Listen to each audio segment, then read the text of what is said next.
Bonjour à toutes et tous. Donc, aujourd'hui, nous avons la joie de recevoir Marie Kandata, qui est docteure en sciences politiques et qui a fait son post-doctorat à Sciences Po Paris.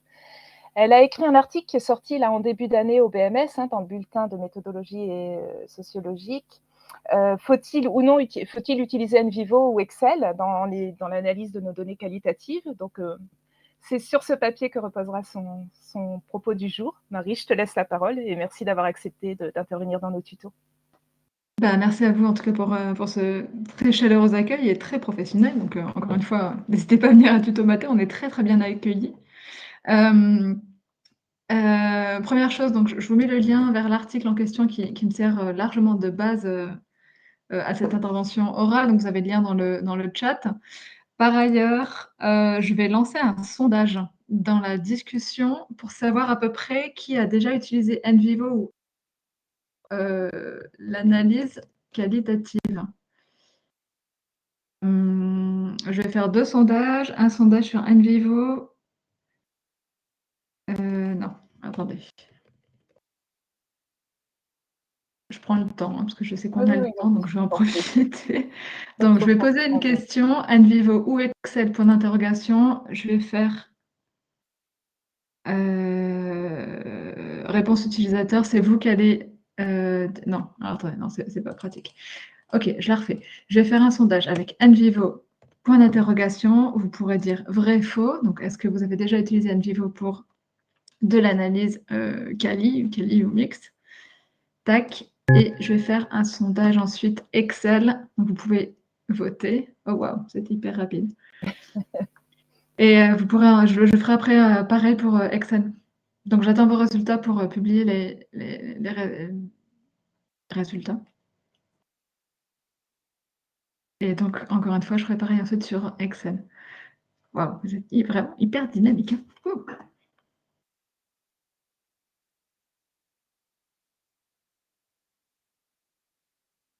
Donc, j'ai déjà 60 personnes sur 74 qui ont répondu. Tu n'auras jamais 74. Ouais. Tu fais traîner le suspense, tu veux pas donner les Non, tendances. j'attends les 74, je veux tout mon toit là. Moi, je suis déjà à 66, mais ça continue de monter. Hein. Je n'ose pas publier encore parce que ça continue de voter. Bon, ça stagne. Ok, je vois qu'il y a 10 personnes qui ne sont pas là. Très bien. Donc, je publie les résultats. Donc, clairement, il y en a à peu près 60% qui n'ont jamais. Vous avez les résultats? Oui, c'est un tiers, 2 tiers. Ouais, c'est ça. Et ensuite, pour Excel, mais je pense que ça va être pire. Tac.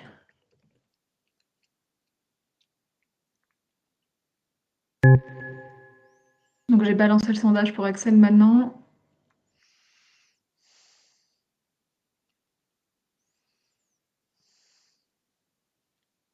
Donc, pour analyse de données qualitatives, hein, pas en tant qu'analyse quanti. Ah bah trop tard, moi. Ah mince, vous pouvez pas revenir dessus, c'est ça? Le mauvais élève qui n'a pas écouté la question. Non, mais pardon, c'est moi, j'aurais dû répéter. Oui, non, normalement, on sait faire depuis l'âge, à peu près, au lycée. Ok, bon, Excel, ça montre en tout cas qu'Excel est c'est à peu près 50-50. Les gens connaissent Excel. Et du coup, je ne sais pas trop encore si c'est pour de l'analyse quali, mais en tout cas, ça montre que Excel est un logiciel assez connu. Ok. Donc, je vais démarrer. Cette présentation, c'est une présentation que j'ai déjà un peu donnée à Sciences Po Paris, mais je l'ai largement améliorée depuis parce que j'ai eu des commentaires. L'article n'était pas encore sorti, j'ai eu des évaluations. Donc, voilà. C'est une présentation qui est plus sophistiquée, plus peaufinée que celle que j'avais faite à Sciences Po. J'ai mis ma double affiliation parce que je ne savais pas quoi mettre.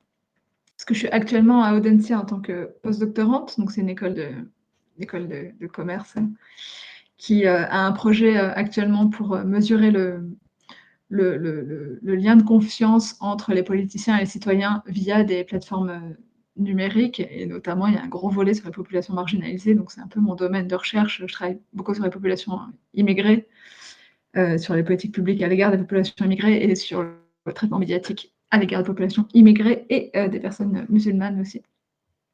Donc, voici pour mes domaines de recherche. Donc, je suis actuellement postdoctorante à Audencia Business School, mais lorsque j'ai fait l'article à l'origine de cette présentation, j'étais à Sciences Po, donc du coup, je vous ai fait une présentation dont vous retrouverez peut-être un logo de vêtements, Tommy Hilfiger, quelque chose comme ça, bref, qui ressemble à ce code couleur. Donc, est-il préférable d'utiliser NVivo ou Excel pour l'analyse de données qualitatives? Je vous ai remis le lien vers l'article dans la discussion et vous l'avez également sur le PDF de cette présentation. Pardon. Je démarre. Je vous donnerai directement accès à toute mon fichier de 20 pages sur lequel j'ai écrit mon speech oral. Évidemment, je ne vous l'ai pas donné en amont, mais je vous le donnerai en aval. Il sera disponible sur le site de Tutomaté pour que vous ayez l'intégralité de ma présentation. Je vais faire très, très, très régulièrement des pauses pour des questions, donc du coup, que ce soit oral ou par le chat. Voilà. En gros, pour ma présentation, je n'ai pas mis beaucoup de slides parce que je préfère parler et je trouve que c'est difficile des fois de lire deux choses, un PowerPoint et d'écouter. Donc, j'ai fait un slide assez court, vous allez le voir, hein, il fait à peine, il y a 11 diapos, je crois. Donc, ça va être très, très court, là, je vous le montre rapidement. Donc, je vais présenter en gros 3 études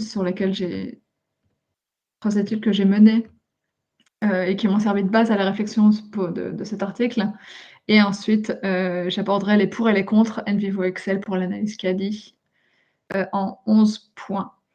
Avant de démarrer l'introduction, la présentation des 3 études, je vais vous faire une longue introduction parce que voilà, je ne savais pas quel était votre niveau de familiarité avec ces 2 logiciels pour l'analyse quali. Donc mon intro va être assez longue, vous allez le voir.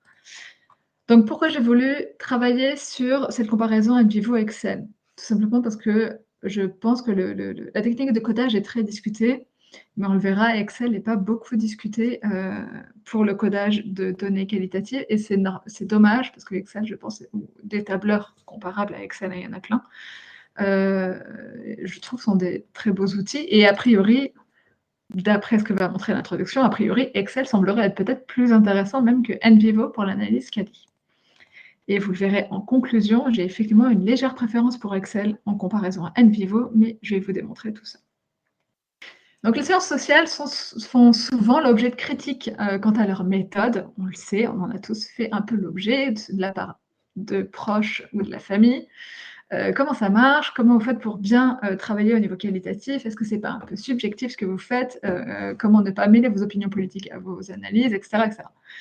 L'intérêt du codage, c'est qu'on a une analyse un peu plus transparente et également qui peut se faire à plusieurs, de par cette transparence. Le codage s'est développé depuis très longtemps, je pense depuis au moins les années... difficile de remonter dans le temps, parce que c'est une technique assez archaïque, mais en tout cas, à partir des logiciels, on a des logiciels en version bêta qui sortent dans les années 70, pour ce qui est des logiciels d'analyse quali par codage type NVivo, et qui se développent un peu plus, en tout cas dans le milieu anglophone, dans les années 90. Donc c'est des logiciels assez anciens, et donc ça montre à quel point le codage était déjà ancré dans les pratiques. Donc qu'est-ce que le codage? Le codage est une technique d'analyse de données qualitatives consistant à assigner un mot ou une phrase à des extraits de corpus. Dit autrement, le codage condense les données qualitatives en quelques mots. Ces quelques mots sont appelés des codes. Le codage est donc une synthèse subjective qui peut être appliquée à divers formats. On peut coder du texte, du PDF, on peut coder une vidéo, on peut coder un fichier audio. NVivo sait le faire parfaitement. C'est à vous de bosser, mais il sait le faire. On peut coder des images, NVivo sait aussi coder des images, on peut coder des tableurs, c'est moins standard, mais on peut coder des tableurs, etc. etc. Donc le codage, c'est vraiment une technique qui est très puissante parce qu'elle est très flexible. Les codes ne sont pas seulement attribuables à des textes, ils peuvent être aussi utilisés pour un enregistrement audio, une peinture, un film, etc. etc. Première question, est-ce que vous avez bien compris du coup en quoi consistait le codage. J'espère pour tout le monde. Est-ce qu'il y a des questions?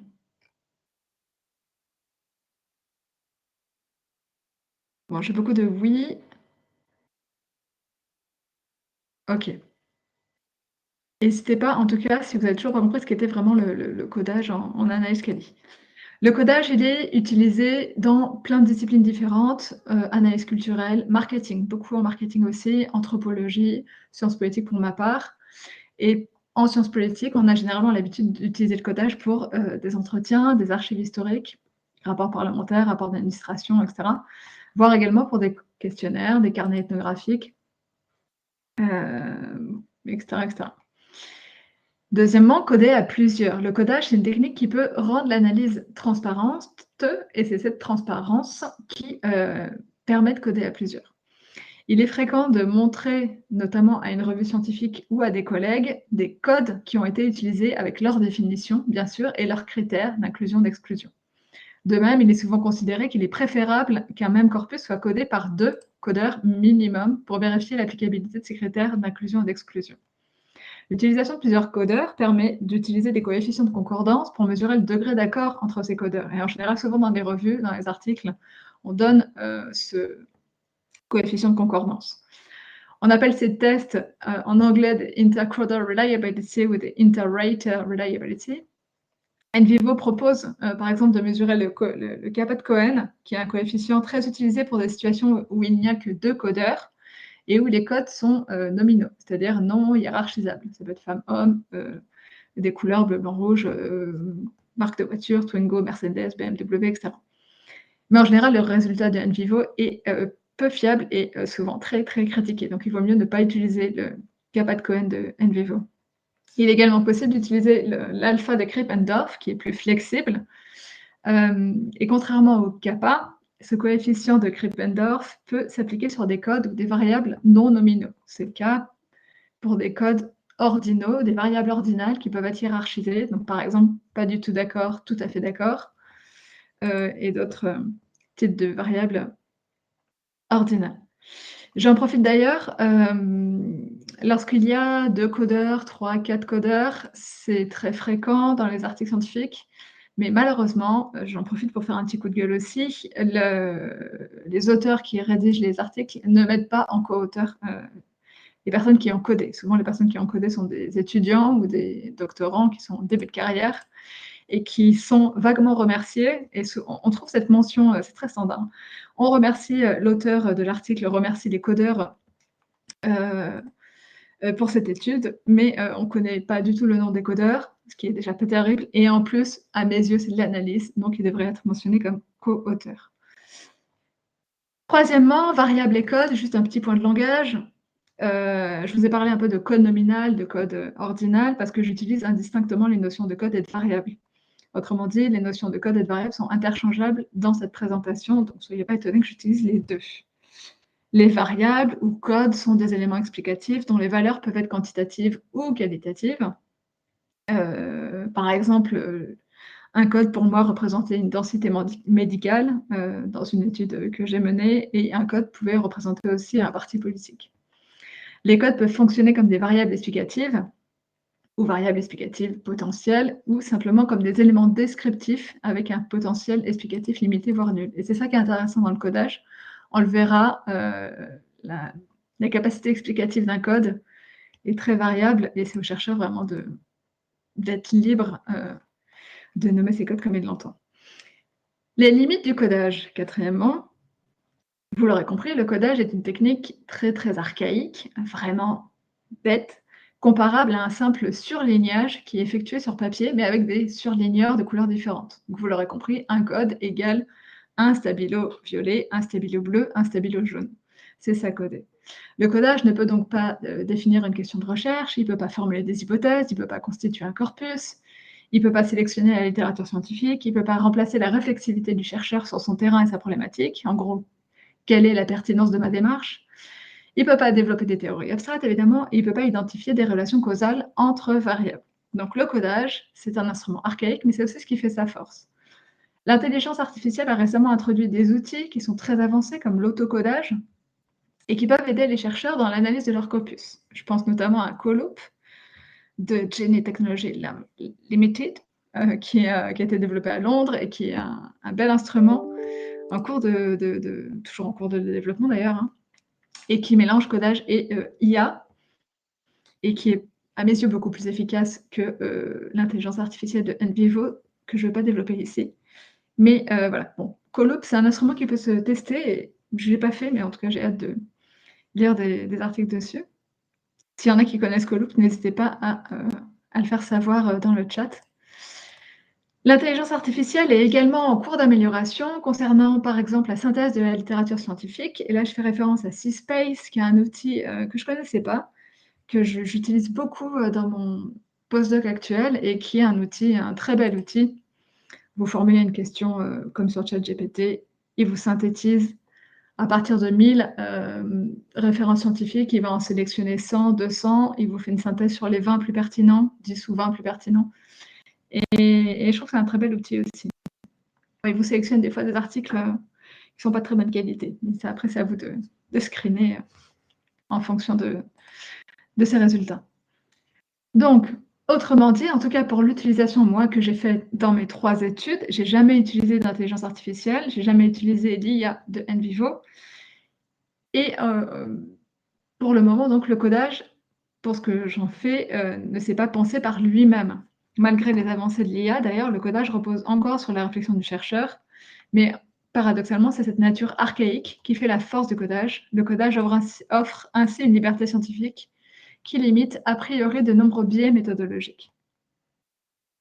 Cinquièmement, les autres techniques de codage, c'est pour être sûr que vous avez bien compris ce qu'est le codage, si besoin est. Donc les codes peuvent être descriptifs ou théoriques, c'est-à-dire qu'ils peuvent avoir une nature plus ou moins explicative. Ils peuvent être créés manuellement, en surlignant ou en réorganisant du texte manuellement sur papier, ou ils peuvent être aussi numériques, en utilisant soit un simple logiciel de traitement de texte comme Word, ou un logiciel plus avancé comme les CACDAS qu'on verra ensuite. Un petit point sur la technique de réorganisation manuelle, c'est plus vraiment fait aujourd'hui, mais ça s'est fait beaucoup à une époque et ça a été traité par la littérature scientifique. La technique de réorganisation manuelle, elle consiste à découper des phrases ou des paragraphes d'un papier, vraiment. Vous prenez un ciseau, vous découpez, et ensuite vous les recollez ailleurs en fonction de certains codes. Et notamment, il y avait des chercheurs qui utilisaient énormément des cahiers. Chaque cahier correspondait à un code en particulier, et dedans, on recollait manuellement les petits extraits du texte qui nous intéressent. On peut le faire sur Word aussi, on peut classer les paragraphes d'un texte avec Word, on peut utiliser notamment les styles de Word pour chaque style correspond à un code. On peut faire des couleurs sur Word, chaque couleur d'un paragraphe correspond à un code, ça s'est fait aussi, ça a été traité dans la littérature. Ça se fait de moins en moins, parce que quand même, les tableurs ou les CACDAS sont quand même plus efficaces. Donc dans cette présentation, vous l'aurez compris, je comparerai 2 types de logiciels. L'un a été conçu spécifiquement pour le codage de données CADI, NVivo, et l'autre fut initialement développé pour des calculs numériques, Excel. Les CACDAS, sixièmement. NVivo appartient à la famille plus large des CACDAS. Donc je vous l'ai mis dans la présentation pour Computer Assisted Qualitative Data Analysis Software, c'est-à-dire des logiciels qui ont été créés spécifiquement pour le codage qualitatif. Les concepteurs de NVivo se réfèrent à la théorie ancrée, la Grounded Theory, certains, je pense, ont déjà entendu parler, depuis la création de ce logiciel pour justifier la nécessité d'utiliser des codes en sciences sociales. Autrement dit, ceux qui ont créé NVivo, clairement, on dit on fait NVivo parce que la théorie ancrée nécessite d'utiliser des codes. C'est une théorie qui a été développée en sociologie et qui fonctionne par 3 niveaux d'abstraction pour le codage. On a d'abord, ça se fait en 3 étapes, le codage ouvert. Le codage ouvert saisit les idées initiales. On a ensuite le codage axial qui établit des relations entre les codes ouverts. Et 3e et dernière étape, le codage sélectif qui regroupe et affine les principaux codes axiaux dans une 3e et dernière étape. Il y a eu différentes options, différentes versions de cette théorie ancrée. C'est une vieille théorie. NVivo s'appelait initialement NUDIST, dans Non-Numerical Unstructured Data Indexing, Searching and Theory Building. Super accent anglais. Il a changé de nom en 2002 pour s'appeler NVivo en référence au codage in vivo, issu directement des données et en opposition au codage in vitro, qui est élaboré directement à partir de la littérature scientifique. Le logiciel s'est donc clairement positionné comme un outil d'analyse inductif plutôt que déductif. La littérature scientifique considère globalement que le codage avec un CAGDAS est plus rapide et plus flexible que le codage manuel sur papier ou via un logiciel de traitement de texte. Cette efficacité offre aux chercheurs plus de temps pour l'analyse, améliorant ainsi potentiellement la quantité et la qualité des résultats. Le codage numérique facilite aussi la création, la modification, la fusion, la suppression de code, ce qui contribue grandement à contrôler, à améliorer des erreurs potentielles, à faire un double codage qui est plus efficace. Parce qu'effectivement, quand on recolle des bouts de papier dans un cahier, il est difficile ensuite de changer le nom du cahier ou de retirer tous ces passages qui ont été collés dans un cahier. Donc, évidemment, le logiciel est bien supérieur à la technique manuelle. De plus, contextualiser le codage manuel est difficile car les extraits codés sont découpés et collés dans un nouveau document. Le CAGDAS, au contraire, permet une analyse plus solidement ancrée dans les matériaux empiriques et de là des résultats plus robustes, tout simplement parce que l'extrait qui a été codé, vous pouvez le replacer dans son contexte d'origine en un clic et vous savez dans quel document il appartient et à quel moment il est placé dans ce document. Ça, c'est clairement une force. Je vais peut-être faire une petite pause sur cette introduction avant d'aborder le point 7. Est-ce qu'il y a des questions avant que je continue?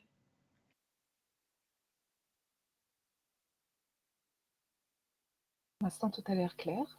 Il y a quelqu'un qui écrit, mais je n'ai pas l'impression que tu aies de questions. C'est très clair.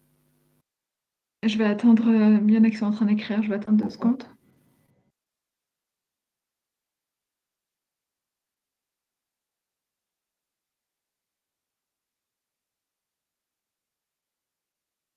Alors oui, il y a une question qui me dit: «Abordez-vous les logiciels libres?»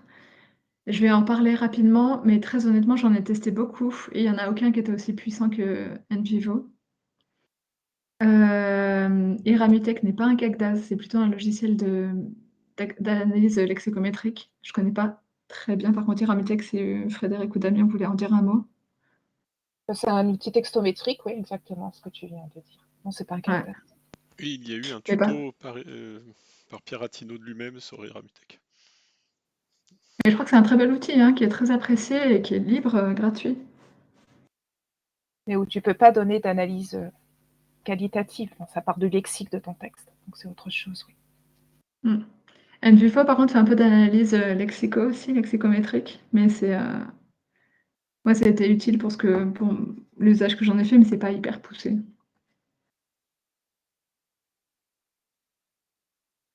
Il y a une dernière personne qui est en train d'écrire. J'attends peut-être la dernière question et je repars.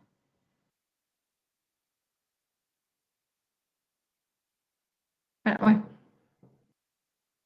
Alors, Iramutech est plutôt du style Alceste en mode open. Je ne sais pas ce qu'est le style Alceste. Oui, mais c'est pas une question, c'est une réponse en fait. Effectivement, Iramutech, c'est basé sur Alceste, qui est un logiciel qui fait la même chose qu'Iramutech. Tu peux donc continuer. Ouais, ça marche. Donc, je suis encore dans mon introduction. Je vous avais dit qu'elle était longue. Donc, septièmement, l'utilisation d'Excel pour l'analyse qualitative. Depuis le début des années 2000, en réalité avant, hein, mais les premiers articles qui sont sortis sur ce point datent de cette période. Depuis le début des années 2000, un autre type de logiciel est utilisé pour le codage calé, les tableurs. Je n'ai identifié pour le moment, en réalité, il y en a un peu plus. Hein, mais dans mon article, j'avais identifié que 4 articles qui soulignaient explicitement les qualités d'Excel pour l'analyse qualitative. Ils ont été écrits en 2009, 2011 et 2016, ce qui n'est pas très récent. Pourtant, à mes yeux, la capacité d'Excel à accepter un volume important de texte en fait un outil très utile pour l'analyse qualitative. Donc, je vous l'ai écrit, il peut accepter jusqu'à 32 000, 33 000 caractères par cellule, ce qui fait une belle quantité pour écrire à l'intérieur de chaque cellule. Comment ces études utilisent-elles Excel? Elles organisent généralement les données empiriques dans la première colonne, que ce soit une phrase ou un paragraphe. Ça peut être des questions-réponses, c'est le cas de l'interface que je vous mets dans la présentation. Ça peut être le nom d'un document dans la première colonne, etc. etc. et elles organisent ensuite les codes dans les premières lignes, c'est-à-dire les colonnes qui suivent. Ça peut être, une date, une hésitation, une orientation politique. Donc dans les captures d'écran que je vous donne là, c'est, issu d'un article scientifique, qui montre le codage en gros d'un entretien où le I de droite colonne A signifie intervieweur et R, respondent, donc la personne qui répond. Les chiffres de la colonne C correspondent chacun à un code. En l'occurrence, 1, ça signifie journée type, 2, ça signifie le temps de pause, etc. On a bien sûr un codebook, un autre document où on a la légende de ces 1, 2, 3, 4. Donc la colonne C, je le répète, signifie les codes. Cet exemple simple est un exemple surtout descriptif, mais qui montre en fait une phase préliminaire du codage qui deviendra ensuite plus complexe dans la suite de l'article et dans la suite des onglets. Voilà, je pense que c'est un exemple assez clair. Je l'ai choisi parce qu'il est très très simple et il est facile à comprendre et il montre bien comment on peut coder très simplement un entretien. Certaines fonctions textuelles d'Excel sont également utilisées par ces 4 articles que j'ai mentionnés pour manipuler le corpus. Les auteurs mettent notamment en avant la fonction concat qui permet de regrouper et de combiner du texte qui provient de plusieurs cellules pour les mettre en une seule cellule. Ils utilisent la fonction lookup et ses variantes VLOOKUP pour la recherche verticale, HLOOKUP pour la recherche horizontale et XLOOKUP pour la recherche flexible, qui permet de rechercher une valeur dans une plage de données et d'en renvoyer une autre associée. La fonction conditionnelle, if, then, qui est un peu le même principe, qui permet d'afficher un résultat différent en fonction d'une condition. Et la fonction d'extraction, qui permet d'extraire automatiquement une partie du texte contenu dans une cellule, donc du texte à gauche à partir d'un certain emplacement, du texte à droite au sein d'une cellule, à partir d'un moment donné au sein de la cellule. Donc ces fonctions sont difficilement transposables sur Word, et c'est ce qui fait aussi la plus-value d'Excel. Ces 4 fonctions sont particulièrement utiles pour manipuler des codes ou du matériau brut. Je n'ai pas utilisé personnellement ces fonctions, hein, vous allez le voir, mais les auteurs sont assez friands, en tout cas, de ces fonctions de réorganisation, de classement aussi des données quali. Les auteurs mettent également en avant la manière dont ils utilisent Word, soit pour formater un texte avant de l'importer sur Excel, soit après pour réorganiser le contenu codé en vue de l'écriture finale. Les différentes feuilles de calcul permettent également d'effectuer un codage multiple. C'est un peu ce qu'a fait l'autrice pour cette interface que je vous ai montrée. Un même texte est ainsi reproduit sur différentes feuilles de calcul et les codes évoluent d'une feuille à l'autre. Cela permet à des auteurs de garder un œil sur l'évolution de leur codage et c'est un peu comme le script d'un logiciel statistique. Donc on garde différents onglets, différentes feuilles de calcul sur un même fichier Excel et on voit un peu l'évolution de son codage sur un même texte. Ces 4 articles soutiennent unanimement les avantages d'Excel pour l'analyse qualitative en négligeant généralement les limites d'Excel pour cette analyse. Huitièmement, donc a priori, est-ce qu'on utilise plutôt NVivo ou Excel d'après la littérature scientifique? La littérature est divisée sur le temps d'apprentissage de NVivo. Ce logiciel fait l'objet de nombreux tutoriels et forums en ligne, évidemment, parce que c'est un vieux logiciel qui a une grosse communauté. Et ces tutos, notamment, qui sont gratuits et facilement disponibles, permettent de s'initier et de se perfectionner gratuitement. Mais en comparaison à Excel, qui est souvent appris assez jeune, NVivo présente un coût d'entrée important et les tutos et les forums d'Excel sont évidemment nombreux en ligne. Par ailleurs, la période d'essai de NVivo est de 2 semaines seulement. Avant, je crois qu'elle était plus longue. Elle est de 2 semaines et sa licence perpétuelle pour le milieu académique est d'autour de 1 000 €. En comparaison, la version perpétuelle d'Excel, elle coûte 149 € et elle propose une période d'essai de 1 mois. De plus, il existe des tableurs libres, largement comparables à Excel pour le codage qualitatif. À l'inverse, et à mes yeux, les équivalents gratuits de NVivo dans l'univers des calcbases sont pratiquement inexistants. Et encore une fois, j'en ai testé plusieurs et j'en ai vraiment aucun qui me convenait. Enfin, les mises à jour fréquentes de NVivo nuisent au travail collaboratif et ça, c'est assez pénible. NVivo se met à jour très souvent et souvent les versions ne sont pas compatibles entre elles, ce qui est un peu agaçant. Et ces mises à jour, notamment, sont difficiles à gérer dans des projets de longue durée, comme ma thèse. Et j'ai eu des mises à jour dans ma thèse pendant 6 ans qui étaient assez compliquées. Et à l'inverse, les mises à jour d'Excel sont généralement compatibles entre elles, à ce que j'ai cru comprendre, et ça facilite également, bien sûr, la collaboration et le travail de longue durée. A priori, donc, il serait tentant de s'intéresser à Excel plutôt qu'à NVivo. Mais quelles sont les faiblesses d'Excel pour l'analyse qualitative? Entre un tableur et un CACDAS, quel logiciel offre-t-il la plus grande liberté scientifique? Quels biais méthodologiques sont associés à chacun d'eux? Autrement dit, faut-il utiliser NVivo 14, version 14 ou Excel 2021 pour l'analyse de données quali? Je commencerai par présenter donc les 3 études qui constituent la base de cet article, de cette présentation. J'évaluerai ensuite les forces et les faiblesses des 2 logiciels en 11 points. Enfin, afin de simplifier le vocabulaire, j'emploierai le terme de code plutôt que de celui de nœud, qui est privilégié par l'entreprise qui développe NVivo, donc c'est l'Univero, qui s'appelait anciennement QSA International. Mais voilà, cette notion de nœud n'est pas forcément très unanime dans la communauté et pour moi, elle ne sert pas à grand-chose.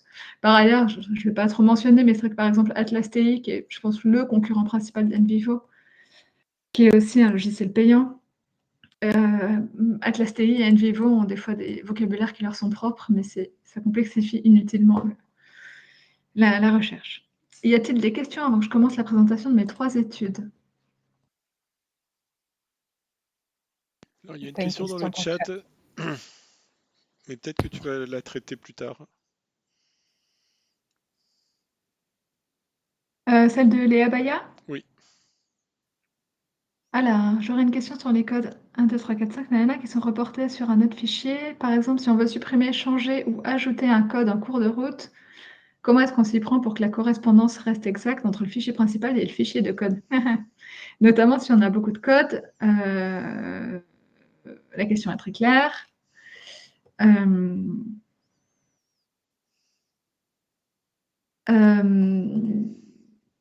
Si on change les codes, il faut tout changer. Mais effectivement, je l'aborderai plus tard. C'est plus flexible de changer ses codes sur NVivo que sur Excel. Mais je vais l'aborder ensuite. Mathieu Guillonnet qui dit il n'y a plus de licence perpétuelle pour NVivo. Moi, j'avais vu qu'il y avait une licence perpétuelle pour NVivo 14, mais je peux me tromper. Question de Joséphine. Est-ce que MaxQDA est équivalent avec NVivo? La réponse est oui. Pour moi, MaxQDA, Atlas et NVivo sont les plus... Bon, Atlas, c'est un peu une interface un peu différente. Mais MaxQDA est assez comparable à NVivo. Il est moins puissant, il fait moins d'analyse quanti. Je le trouve moins bien, MaxQDA, mais en même temps, je crois que j'avais testé que sa version gratuite et pas la version payante. Je crois que la version payante est plus perfectionnée. Et Mathieu Guillonnet qui me dit que la version d'NVivo n'est plus vendue. Et que c'est maintenant un abonnement annuel. Ah, les chiens. Ok. Merci pour la précision. Est-ce qu'il y a d'autres questions?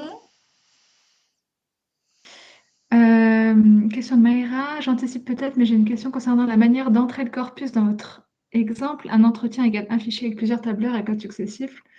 Comment mettre en relation plusieurs entretiens? A priori, je pense que je vais répondre à cette question plus tard, Maïra. Isabelle qui dit qu'il y a toujours des licences perpétuelles. Il y a une battle dans le chat. Je ne sais pas quoi faire. Je laisse la battle se faire dans le Oui, chat. c'est ça, c'est ce que j'allais dire. Laisse-le discuter. Mais je suis sûr qu'on aura la réponse avant la fin du tuto.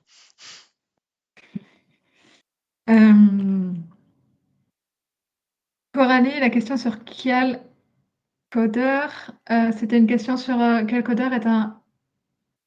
Non, j'ai pas testé quel codeur, ou je sais pas comment on prononce. Je l'ai jamais testé. C'est une version gratuite? Oui, ok. Je ne la connais pas. Peut-être qu'elle est bien. Attendez, je vais juste vérifier que je l'ai jamais testé. Je pense.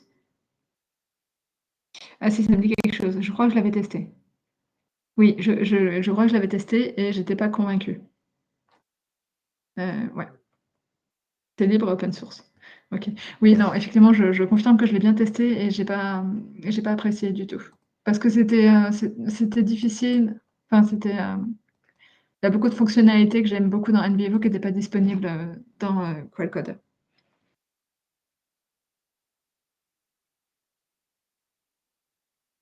OK.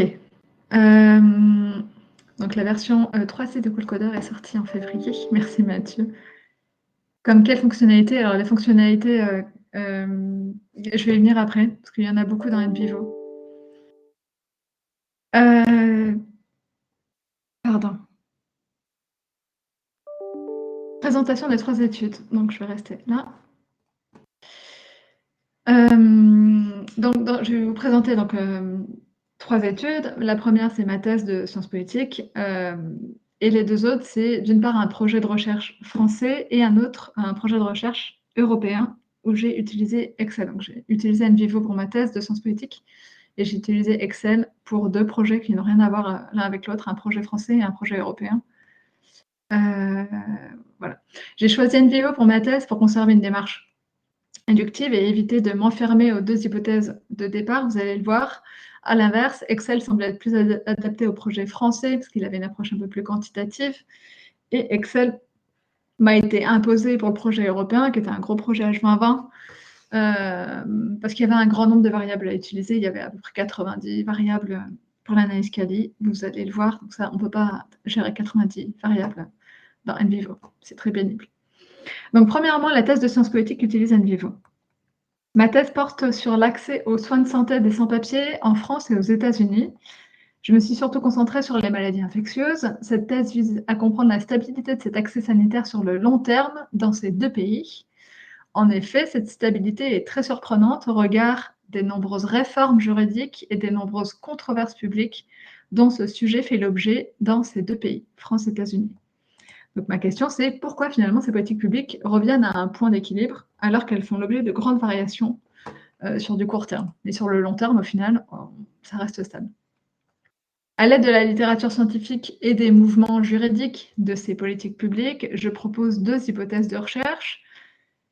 Je pense d'une part que le contexte culturel du pays est un frein à un changement juridique d'ampleur, surtout aux États-Unis.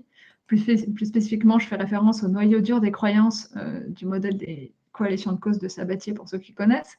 Et je pense, deuxième hypothèse, je pense d'autre part que les groupes d'intérêt sont un frein aussi au changement radical, surtout en France pour le coup. Et là, j'utilise cette fois la notion de policy feedback de Pearson, encore une fois pour ceux qui y connaissent. Donc là, j'estime que les groupes d'intérêt font blocage à une évolution, en l'occurrence plutôt une dégradation. 2 types de données ont été sélectionnés, les entretiens et les documents qui prennent explicitement position sur ces politiques publiques. Ces documents sont des rapports, des débats parlementaires, des rapports d'administration, des communiqués de presse de groupes d'intérêt et des articles de presse écrites. L'hypothèse, la deuxième hypothèse des groupes d'intérêt, donc le fait que les groupes d'intérêt font blocage au changement, c'est une hypothèse qui est testée quantitativement à travers 2 questions. D'une part, où apparaissent les noms des groupes d'intérêt dans les documents, pour voir s'ils ont une influence, et d'autre part, à quelle politique le nom de ces groupes d'intérêt sont-ils associés, pour voir quelles sont les politiques publiques qui font le plus l'objet d'un investissement militant. Ça, c'est quelque chose qui est facile à faire dans NVivo, parce que c'est une simple analyse de croisement d'occurrence quanti. Ces 2 questions permettent de mesurer donc l'influence du discours associatif, généralement favorable au maintien des politiques publiques, dans les sphères médiatiques et politiques. Cette recherche d'occurrence et ce croisement quantitatif entre occurrences est possible avec NVivo, je vous l'ai dit. Ces deux questions qualitatives supplémentaires explorent également l'hypothèse des groupes d'intérêt. Tout d'abord, comment les documents reprennent-ils le discours des groupes d'intérêt? Donc, comment l'administration et le Parlement s'inspirent des groupes d'intérêt? Et par ailleurs, comment les entretiens perçoivent-ils l'influence de ces groupes d'intérêt sur les politiques publiques? Encore une fois, quand je dis groupes d'intérêt, c'est les associations.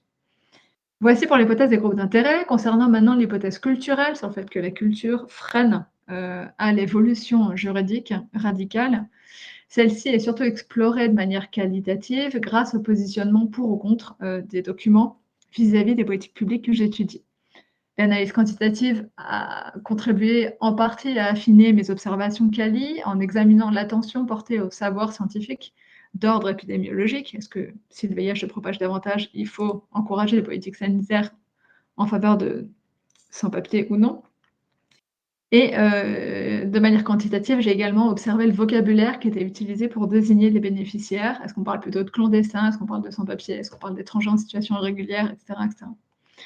Ensuite, j'ai organisé les codes sur NVivo en 3 catégories, à partir, premièrement, des prises de position des documents et des entretiens. Donc, j'ai fait une politique publique, un code qui a le nom de la politique publique, donc, par exemple, aide médicale d'État, pour, contre. Deuxièmement, j'ai créé des codes qui permettaient de mesurer la validation ou l'invalidation des 2 hypothèses initiales. Donc, j'ai eu un code culture et un code groupe d'intérêt. Et enfin, troisièmement, j'ai ouvert la possibilité de créer de nouveaux codes, de nouvelles variables pour mettre en avant d'autres variables explicatives. En l'occurrence, par exemple, les avancées en matière de savoir épidémiologique sur la propagation, par exemple, du VIH chez les sans-papiers. Cette étude est donc à la fois déductive, elle se fonde sur 2 hypothèses initiales, et elle est également inductive, avec la flexibilité du codage qui permet d'ajouter des variables explicatives X lorsque les documents y font référence. L'interface ci-après montre comment un document spécifique peut être codé selon ces catégories. Donc, c'est un document de Michel Foucault que j'avais utilisé pour l'article pour garder l'anonymat de ma thèse. Le texte est codé en sélectionnant un extrait, puis en choisissant le code approprié. Le code est sélectionné en bas, dans la barre, et puis là, ici, là, j'ai mon petit pointeur dessus. Dans la barre « Entrer le nom du code ». Les codes figurant dans ce menu sont écrits en noir, et les couleurs des bandes que vous voyez ici, sur les passages codés, ce sont des couleurs qui sont attribuées par le logiciel, mais ce sont des couleurs qui, malheureusement, ne se retrouvent pas lorsque les codes sont proposés dans le menu déroulant. NVivo propose 2 méthodes de codage, soit on surligne du texte, ce qui nécessite que le PDF possède une reconnaissance optique de caractère, une OCR, on parle d'océrisation. Donc c'est en jaune foncé ici, là, dans l'interface que je vous montre. Soit on sélectionne une zone précise du texte, en jaune clair, là où il y a mon pointeur. Cette méthode est utile pour les PDF qui sont dépourvus d'une OCR, et notamment beaucoup d'archives historiques qui sont des fois difficiles à océriser. C'est assez pratique pour ça. Donc voilà, vous avez 2 techniques de codage, soit en surlignant du texte, soit en sélectionnant une zone avec un petit carré, un petit rectangle. Hop, pardon, je reviens sur la deuxième étude, le projet de recherche français qui utilise Excel. Donc j'ai été ingénieure d'études au CNRS sur les politiques de lutte contre les déserts médicaux en France. J'ai valorisé cette expérience en publiant un article portant sur le caractère innovant des propositions parlementaires. La question, c'était, OK, les parlementaires proposent des propositions très nouvelles, qui s'observent peu chez les groupes d'intérêt, qui s'observent peu chez les partis, chez les syndicats. Mais pourtant, ces propositions, elles peinent à être adoptées et à être instaurées. La question, c'est, est-ce que...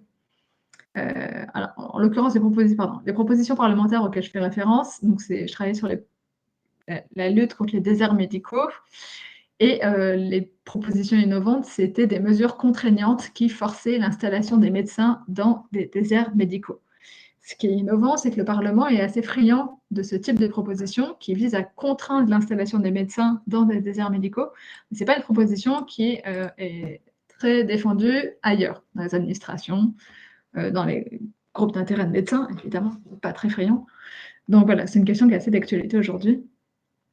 Cet article se demande ainsi si les parlementaires sont ou non des entrepreneurs d'action publique, pour ceux qui connaissent, tels que définis par Lindström et Norman. Dit autrement, sont-ils en réalité des acteurs qui sont vraiment résolus à faire bouger la loi française, ou est-ce que c'est une position de façade? Notamment, par exemple, est-ce que c'est des propositions innovantes, radicales, parce que ça permet à l'opposition d'exister, ou est-ce que c'est vraiment une vraie volonté de faire changer les choses? Les données sont constituées de rapports parlementaires, de débats conduits en séance publique et en commission. Et là, le fichier Excel se compose pour chaque ligne. Je vous l'ai mis dans la présentation, l'interface. Le fichier Excel se compose pour chaque ligne des interventions d'un intervenant sur une même journée. Donc ça peut être l'intervention d'un député, d'un sénateur, d'un ministre. Les variables sont listées par colonne, vous les voyez. Elles définissent les intervenants, donc le nom de la personne, prénom, circonscription, profession, parti politique. Est-ce que ce parlementaire est en situation de majorité ou d'opposition? Quelle est sa fonction? Est-ce que c'est un président de commission, un rapporteur, un ministre ou un simple député sénateur? Ces variables que vous voyez sur ce fichier Excel, elles incluent également les citations exactes des parlementaires et des ministres, et elles indiquent si les politiques proposées sont susceptibles de bénéficier ou non à la circonscription des parlementaires. Autrement dit, est-ce que les parlementaires se sont impliqués par ces propositions contraignantes? Donc cette interface, elle illustre la grille que j'ai utilisée pour organiser les interventions. Les cellules doivent être bien sûr remplies manuellement, une par une. Cette étude est ainsi principalement déductive, donc elle vise à tester des variables que j'avais déjà préalablement définies. Est-ce qu'il y a des questions avant que j'en arrive à ma troisième étude?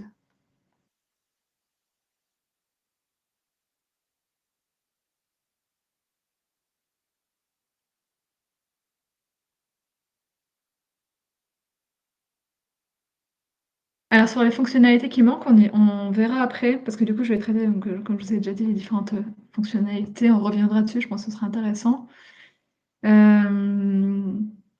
Est-il possible de coder de la sorte via Excel lorsqu'on réalise une revue systématique de la littérature, par exemple? Oui, je vous prends le cas de mon compagnon qui fait que des scoping reviews. Il passe son temps à faire des scoping et pas trop des umbrellas, mais en gros des grosses revues de littérature. Il utilise toujours Excel pour son analyse qualitative, donc. Et je pense que moi-même, si je devais faire une revue de littérature et la valoriser comme article scientifique, j'utiliserais Excel parce que c'est quand même très pratique, d'avoir la liste de 100-200 articles pour en faire une synthèse. La fenêtre diapo n'est plus à la dimension du container. Je ne sais pas ce que ça veut dire.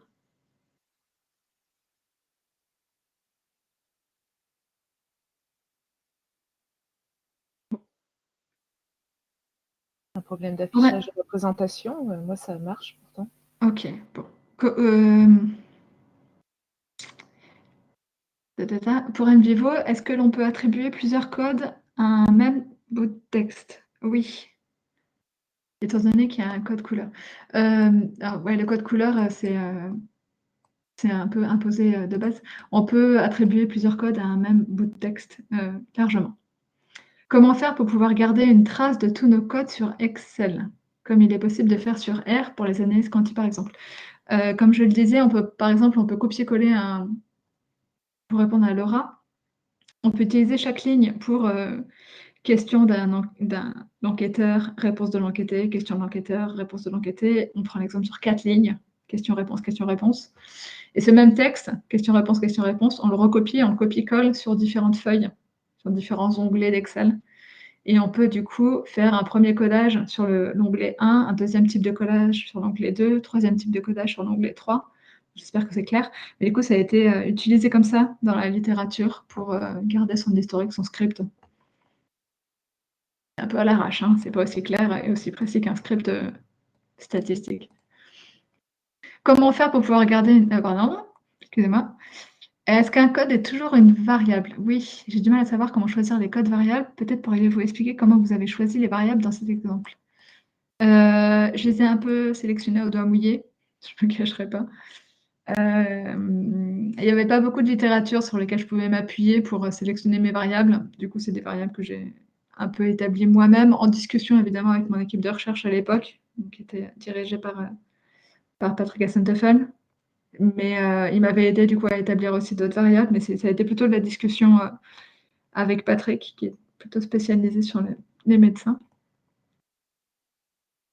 Pouvez-vous nous indiquer quels intitulés de code et sous-code pour ma thèse?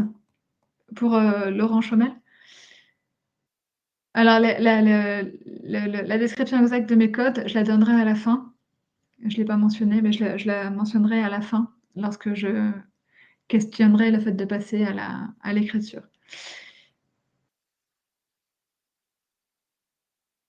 Ok, je vais continuer parce que du coup le temps avance. Non, troisième et dernière étude, donc le rapport de recherche européen qui a utilisé Excel. Donc là, ce n'était pas un article scientifique, c'était un working paper. Dans le cadre du postdoc que j'ai fait à Sciences Po, Paris, là, j'ai rédigé un rapport pour un projet H2020. Ce rapport est une comparaison des médias traditionnels, donc journaux télévisés et presse écrite, comparé avec Twitter, une comparaison un peu bancale, mais ça se faisait, sur le sujet de l'immigration et des minorités ethniques, en l'occurrence, population musulmane. Chaque ligne chaque ligne du fichier Excel correspond à un article de presse, donc ligne 1, Figaro numéro 1, ligne 2, Figaro numéro 2, et mes variables distribuées ensuite en colonnes. Je n'ai pas d'interface pour cette présentation, pour cette étude, mais ça reprend un peu l'idée des variables en colonnes que vous avez sur le projet français.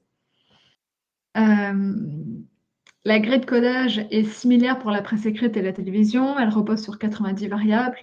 En revanche, l'étude de Twitter utilise une grille différente avec seulement 33 variables. Ces variables ont été, comme je vous l'ai dit, un peu imposées, notamment par le responsable du work package, donc Marcello Manieri, qui est à l'université de Milan Bicocca. Pour la presse et la télévision, les premières variables sont descriptives, date, auteur, format, titre, etc. D'autres variables relèvent ensuite les propos cités entre guillemets avec quelques caractéristiques. Qui est cité, type de locuteur, quel parti politique, quel sexe. Les éléments visuels de la presse écrite sont également décrits. Les journaux télévisés sont codés minute par minute. Et je reviendrai là-dessus, en fait. J'ai fait un codage, moi et deux autres codeuses, Isabella Barjon et Maëva Hartmann. On a codé les vidéos de la télévision à l'aide d'Excel. Donc sur chaque onglet sur Excel correspondait à un reportage qui dure en moyenne 3 à 5 minutes. Les secondes sont listées dans la première colonne et ensuite les colonnes qui suivent servent à décrire l'image. Donc de la première à la 10e seconde, on a le maire de Nice. De la 10e à la 20e seconde, on a cette fois le Premier ministre, etc. D'autres variables sont utilisées, vocabulaire tel que le vocabulaire pour désigner les immigrés, le cadre narratif, les solutions politiques qui sont mises en avant. Pour reprendre la notion de récit en sciences politiques, qui sont les héros, les ennemis, les victimes, les émotions qui sont mobilisées, etc. Les émotions sont généralement d'ailleurs réinterprétées à l'aide d'émotions primaires, joie, tristesse, colère. Elles sont donc suivies dans une colonne supplémentaire de la citation exacte à l'origine de cette reformulation, bien sûr, pour être sûr de ne pas se tromper pour le contexte. Les variables relatives à Twitter sont principalement descriptives, donc personne mentionnée avec l'arrobase, nombre de retweets, likes, commentaires, abonnés, hashtags, types d'utilisateurs. Est-ce que c'est plutôt un homme, une femme, d'après le pseudo, les émotions, le cadre narratif, etc. aussi pour Twitter, pour savoir qui sont les méchants, les héros.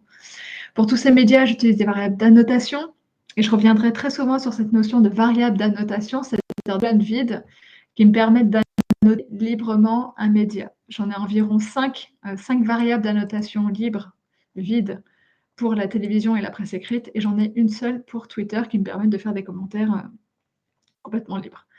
Donc, encore une fois, je reviendrai plus tard sur les codes que j'ai utilisés pour chacune de ces 3 études dans la partie finale sur la transition vers la rédaction. Cette étude européenne est à la fois déductive, elle repose sur la notion de récit, de frame, et elle est aussi inductive car elle intègre une variété d'autres codes.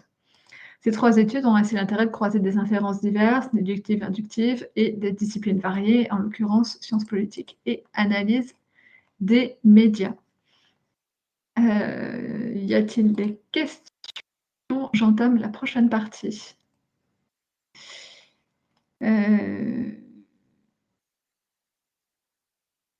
Donc Léa Baya, combien de codes max est-il recommandé de créer si on considère qu'on commence large et qu'on fusionnera éventuellement? Question pour Léa, sur NVivo ou sur Excel?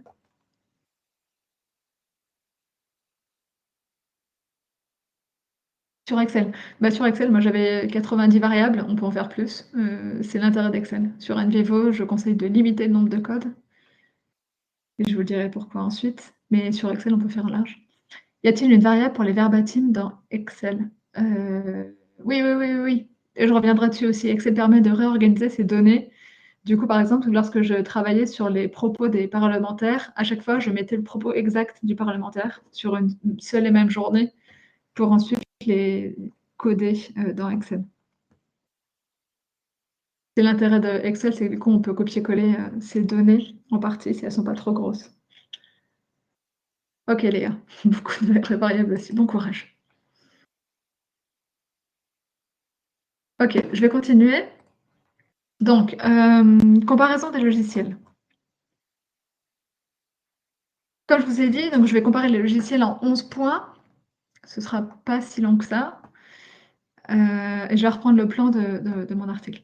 Donc, premier point, en termes d'organisation des données et d'interface.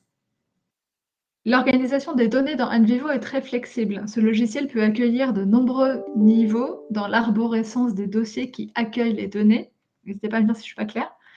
Les forums suggèrent qu'il n'y a a priori pas de limite pratique sur le nombre de dossiers et de sous-dossiers pour insérer ces données dans le fichier NVivo. Personnellement, j'ai cependant utilisé qu'un seul niveau hiérarchique sur l'arborescence des dossiers qui accueillent les données, mais a priori, on peut en faire beaucoup plus. Je rappelle un petit point pratique. Pour analyser des données sur NVivo, par exemple, on a 1000 PDF à analyser. On peut directement copier-coller les 1000 PDF dans un seul et unique fichier NVivo. Et après, on peut réorganiser ces 1000 PDF à travers des dossiers et des sous-dossiers pour les organiser un petit peu. Un autre intérêt, les fichiers que l'on importe dans NVivo sont dupliqués dans le fichier d'analyse, ou ce que j'appelle fichier NVivo.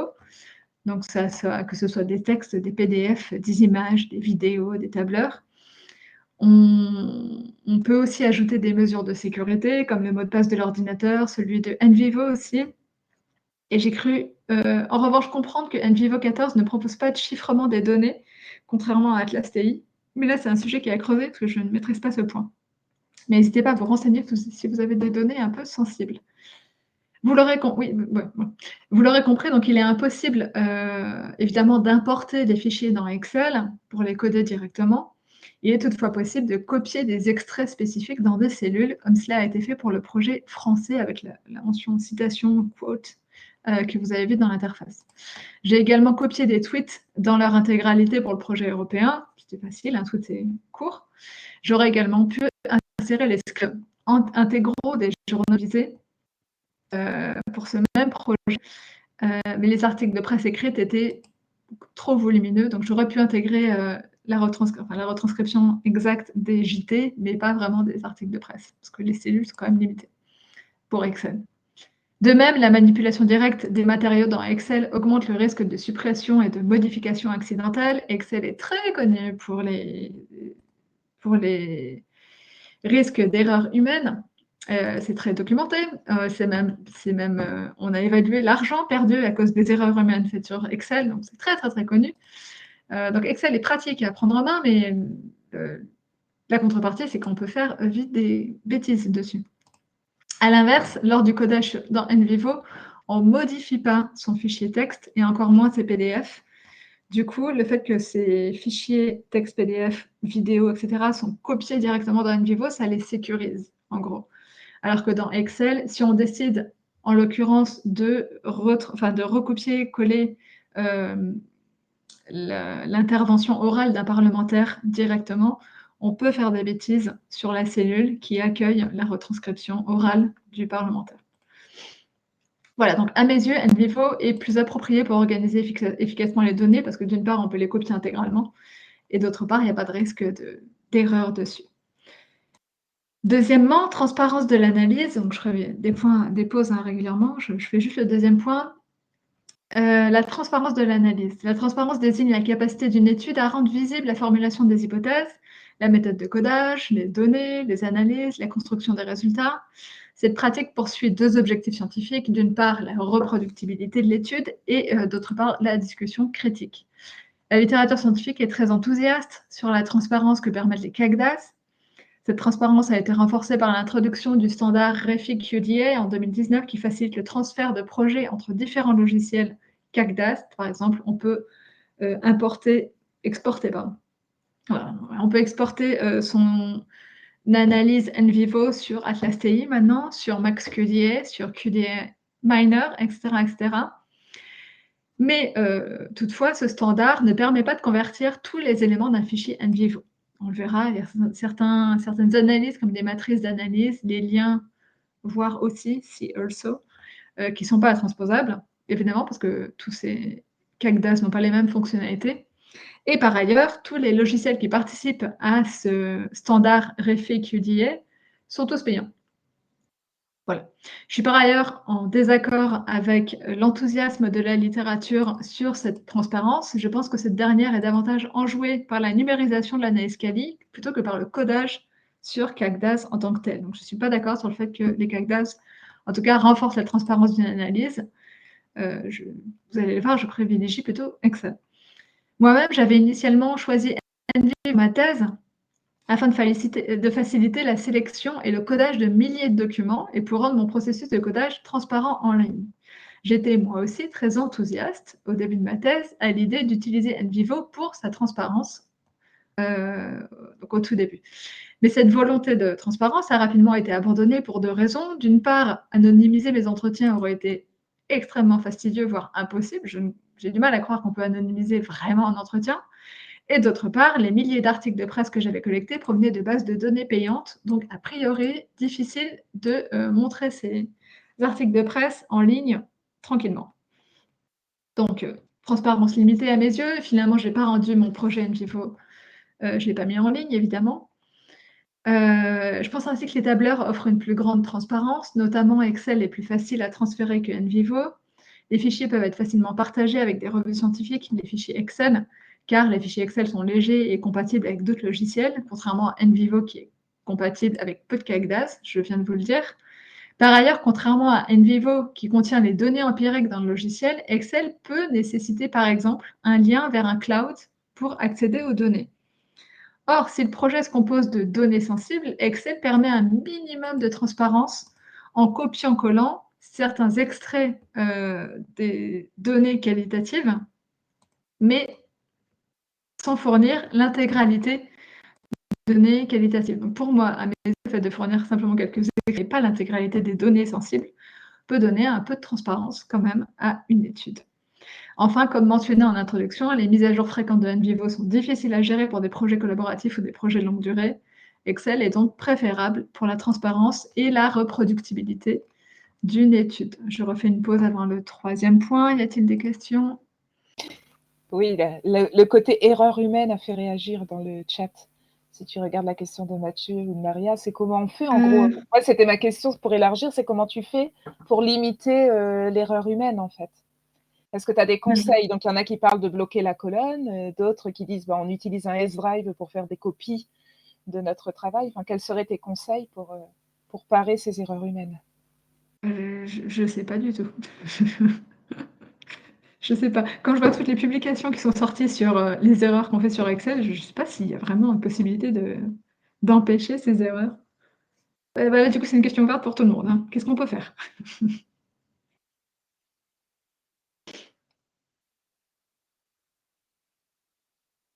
N'hésitez pas à réagir dans le chat hein, si vous voulez répondre à cette question, comment limiter les erreurs humaines sur Excel.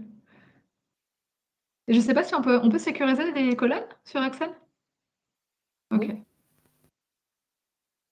Ça marche. Moi, tout ce que j'aurais fait, c'est les masquer, mais du coup, je ne peux pas. Et donc, pour aller sur la question du drive, en effet, ce n'est pas une copie, mais travailler avec un CSV ou un Excel sur un drive ou sur un GitHub, ce n'est pas ta manière de faire, tu le fais en local? Si, non, j'ai travaillé avec beaucoup de drives, surtout dans les projets européens oui, on travaille sur des dossiers collaboratifs, mais c'est pas hyper sécurisé, quoi. On fait, oui, des copies et des sauvegardes fréquentes, mais au même titre qu'on peut le faire avec son propre fichier. Ça change pas grand-chose. Et puis c'est surtout, comme il y a pas de script, on sait pas quelle erreur on a faite, donc on s'en rend pas compte de l'erreur. Ah bah, Solène réagit, hein, elle a lu dans tes pensées, elle dit il faut réagir avec des Ouais. scripts pour éviter les erreurs humaines. Mais c'est beaucoup de travail, faire un script sur ce genre de travail. Et on peut bloquer les colonnes, ouais. Une grande question. Je viens de lire quelque chose.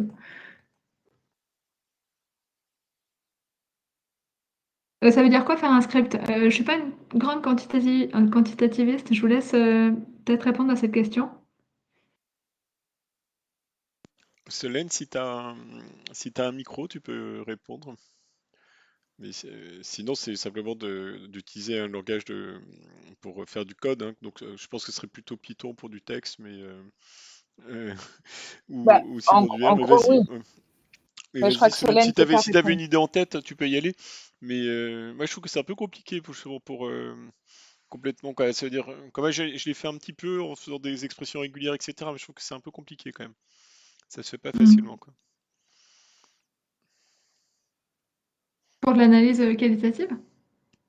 Quoi, pour gérer mon master, grosso modo. Mais pour récupérer des informations dans les dossiers des étudiants directement, quoi.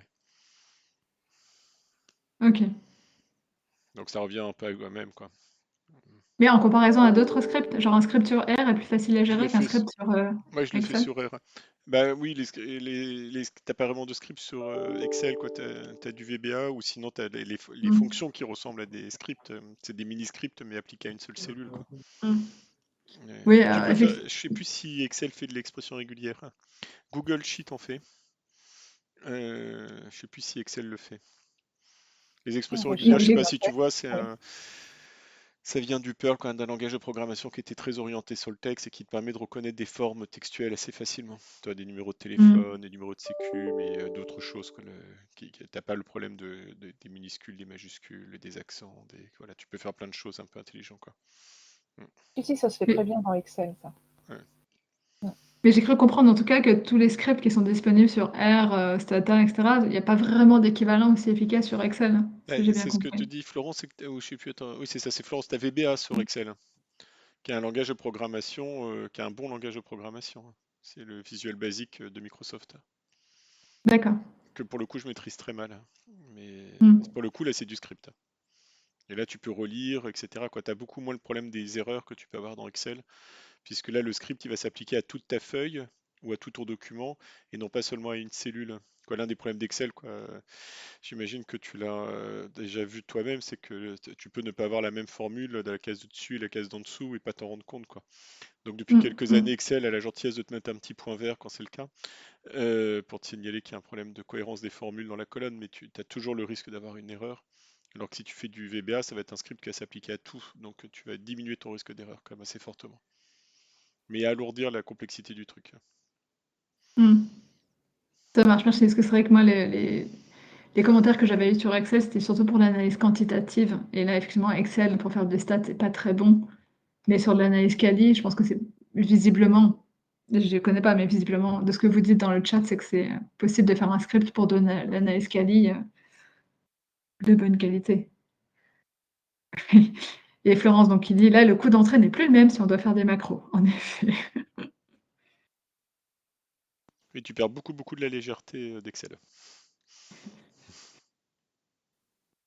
Du coup, j'ai perdu beaucoup de j'ai pas lu toute la discussion du chat. Est-ce que j'ai raté des questions? Non, non, ça réagit à ce qu'on dit, mais je pense qu'on est bon. D'accord. Bon, bah, j'enchaîne alors.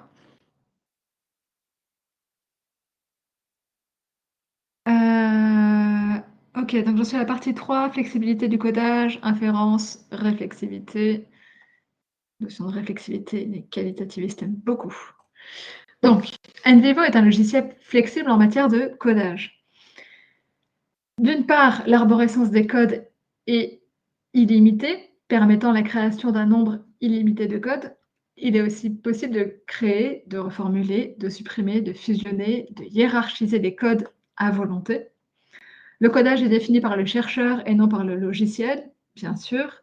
Il convient toutefois de limiter le nombre de sous-codes pour ne pas ralentir le logiciel. Point important qui n'est pas forcément mentionné en ligne ou dans les tutos. Contrairement au nombre de dossiers qui concernent les données, l'arborescence des codes, elle, est beaucoup moins flexible. J'ai déjà testé une arborescence à 12 niveaux hiérarchiques de sous-dossiers. NVivo plante complètement, il n'est pas fait pour ça. Et par ailleurs, je ne conseille pas d'utiliser une arborescence trop compliquée des codes pour des raisons qu'on verra. NVivo propose 3 fonctionnalités prosographiques supplémentaires. Là, ça va devenir un peu technique. Les classifications, classification de cas ou de documents, les attributs et les cas, pour les 3 premiers. Les classifications, ce sont des variables. Par exemple, quelle personne, quel lieu, quelle organisation. Ces classifications ont des valeurs qu'on appelle des attributs qui sont définis par le chercheur. Par exemple, la classification personne va avoir une variable sexe, âge. La classification lieu va avoir une variable ville, pays. La classification organisation aura la variable entreprise, syndicat. Donc ça, ce sont les valeurs qu'on peut attribuer à une classification. Les cas, ce sont des entités, en l'occurrence par exemple Amélie, Paris ou l'entreprise Total, qui peuvent être catégorisées selon ses attributs. Donc Amélie sera à la fois une personne de sexe féminin et d'âge 26 ans. Paris sera donc un lieu, classification lieu, qui aura pour attribut, qui sera une ville comme attribut. On peut aussi retrouver tous les éléments associés à un cas en un seul clic. Donc par exemple, si on clique sur Amélie, on va retrouver tous ces entretiens, ces photos, les vidéos qui sont associées à Amélie ou à Paris ou à Total. Donc voilà, ça c'est un premier niveau d'analyse qui permet de faire de la triangulation de croisement. NVivo propose également 4 autres fonctions qui sont un peu différentes. Les mémos. Les mémos sont des notes libres qui ne sont associées qu'à un seul élément. On peut créer un mémo pour une donnée, un fichier, ou on peut créer un mémo pour un code. Le fait de rattacher un mémo à un seul élément est généralement jugé comme inutilement restrictif et on ne comprend toujours pas pourquoi NVivo nous empêche de créer un mémo sur plusieurs éléments. Mais NVivo va répondre qu'il y a d'autres alternatives pour ça, et c'est vrai. Donc les mémos d'une part, les annotations, ce sont des commentaires qu'on peut faire sur le contenu de données ou de code. Les liens, je vous en ai parlé vite fait tout à l'heure, les liens see also, les liens voir aussi, sont des liens, donc, comme je vous ai dit, ne sont pas réplicables sur d'autres logiciels qu'Agdas. Ce sont des liens simplement qui permettent de relier des éléments entre eux. On peut relier des codes entre eux, on peut relier des codes à des données, des codes à des mémos, on peut relier des mémos à des codes. Bref. Et donc en général, l'entreprise NVivo va dire oui, on rattache un mémo à un seul élément, mais s'il y a un problème, vous passez par les liens see also, voir aussi, qui permettent de faire plus de liens. Et enfin, on a les rapports. C'est pas dingue les rapports, moi j'aime pas du tout. Les rapports, c'est un document qu'on peut écrire à la fin pour prendre des notes. Ce sont des documents indépendants, complètement indépendants de l'analyse, des feuilles de brouillon en gros qui sont utilisées pour compiler des premières observations, des premiers résultats, etc. On a donc vu 8 outils, donc code, classification, attributs, cas, mémo, annotation, lien, voir aussi et rapport. Pour pallier aux limites de ces 8 outils, les chercheurs peuvent utiliser un 9e outil qui permet un peu de monter en abstraction, qui sont les ensembles, sets. Je vais parler des sets d'ailleurs plutôt en général. Les sets peuvent regrouper des données, des codes, des cas, des mémos, des résultats quanti qui sont proposés par NVivo. Les résultats quanti, ça peut être des fréquences de mots, des matrices de code, etc. Donc ce genre d'analyse quantique que fait NVivo et qu'on ne retrouve pas dans beaucoup de logiciels libres. C'est pour ça aussi que j'apprécie moins les logiciels libres, parce que toutes ces analyses quantiques que fait NVivo ne sont pas dispo dans ces logiciels. Un même code, par exemple, peut appartenir à plusieurs sets. Ces ensembles créent donc une seconde grille de lecture pour une nouvelle hypothèse, éventuellement, une nouvelle question de recherche, etc. etc. Donc les sets aussi, ce 9e outil, ce sont aussi des outils qui peuvent permettre de sortir du côté restrictif des mémos. Ces 9 fonctionnalités de NVivo sont librement définies par le ou la chercheuse. Grâce à cette flexibilité, l'inférence peut donc être inductive. On peut créer de nouveaux codes au cours de l'étude. L'inférence peut être déductive. On prédéfinit des codes et ensuite on les applique. Mais l'inférence peut être aussi adductive. On mélange les deux. On peut créer de nouveaux codes, recoder des anciens codes, imposer des codes, on fait un peu ce qu'on veut. Et c'est vrai que la flexibilité sur NVivo est vraiment appréciable. Cette flexibilité permet des interprétations multiples, souvent permises par l'approche inductive. Elle peut offrir une voie de sortie face à une approche déductive qui serait potentiellement infructueuse. Concernant Excel maintenant, le codage en Excel est relativement flexible et peut s'adapter à la revue de littérature, à l'analyse des données, comme on l'a vu. Les chercheurs définissent librement les noms des codes et les passages codés. Excel permet un codage plus fin que NVivo, car il est plus facile d'y manipuler un grand nombre de codes. On l'a vu également à travers le chat. Dans Excel, les codes sont fixes et ils peuvent être rapidement visualisés grâce aux options d'affichage.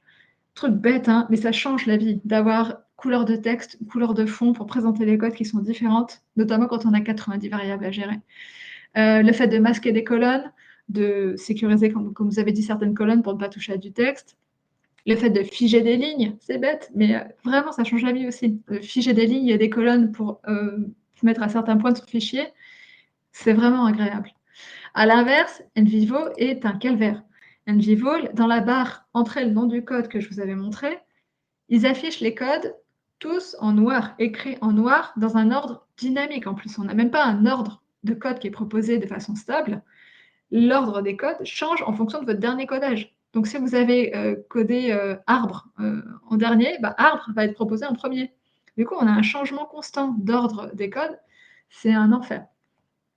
On n'a pas la possibilité de modifier les couleurs et l'ordre de ces codes dans NVivo. Du coup, en conséquence, si on travaille avec un nombre important de codes sur NVivo, c'est vraiment pénible. Par exemple, dans Excel, il est facile de ne travailler qu'avec des codes situés en bas de l'arborescence. Bon, vous l'aurez compris, hein, en gros, les dernières variables, si on veut faire une arborescence de variables.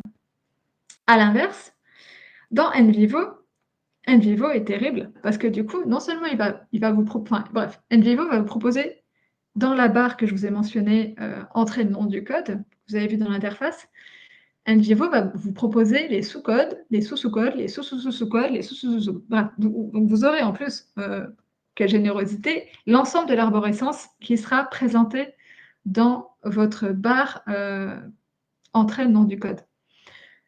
Enfin bref, du coup c'est vraiment galère.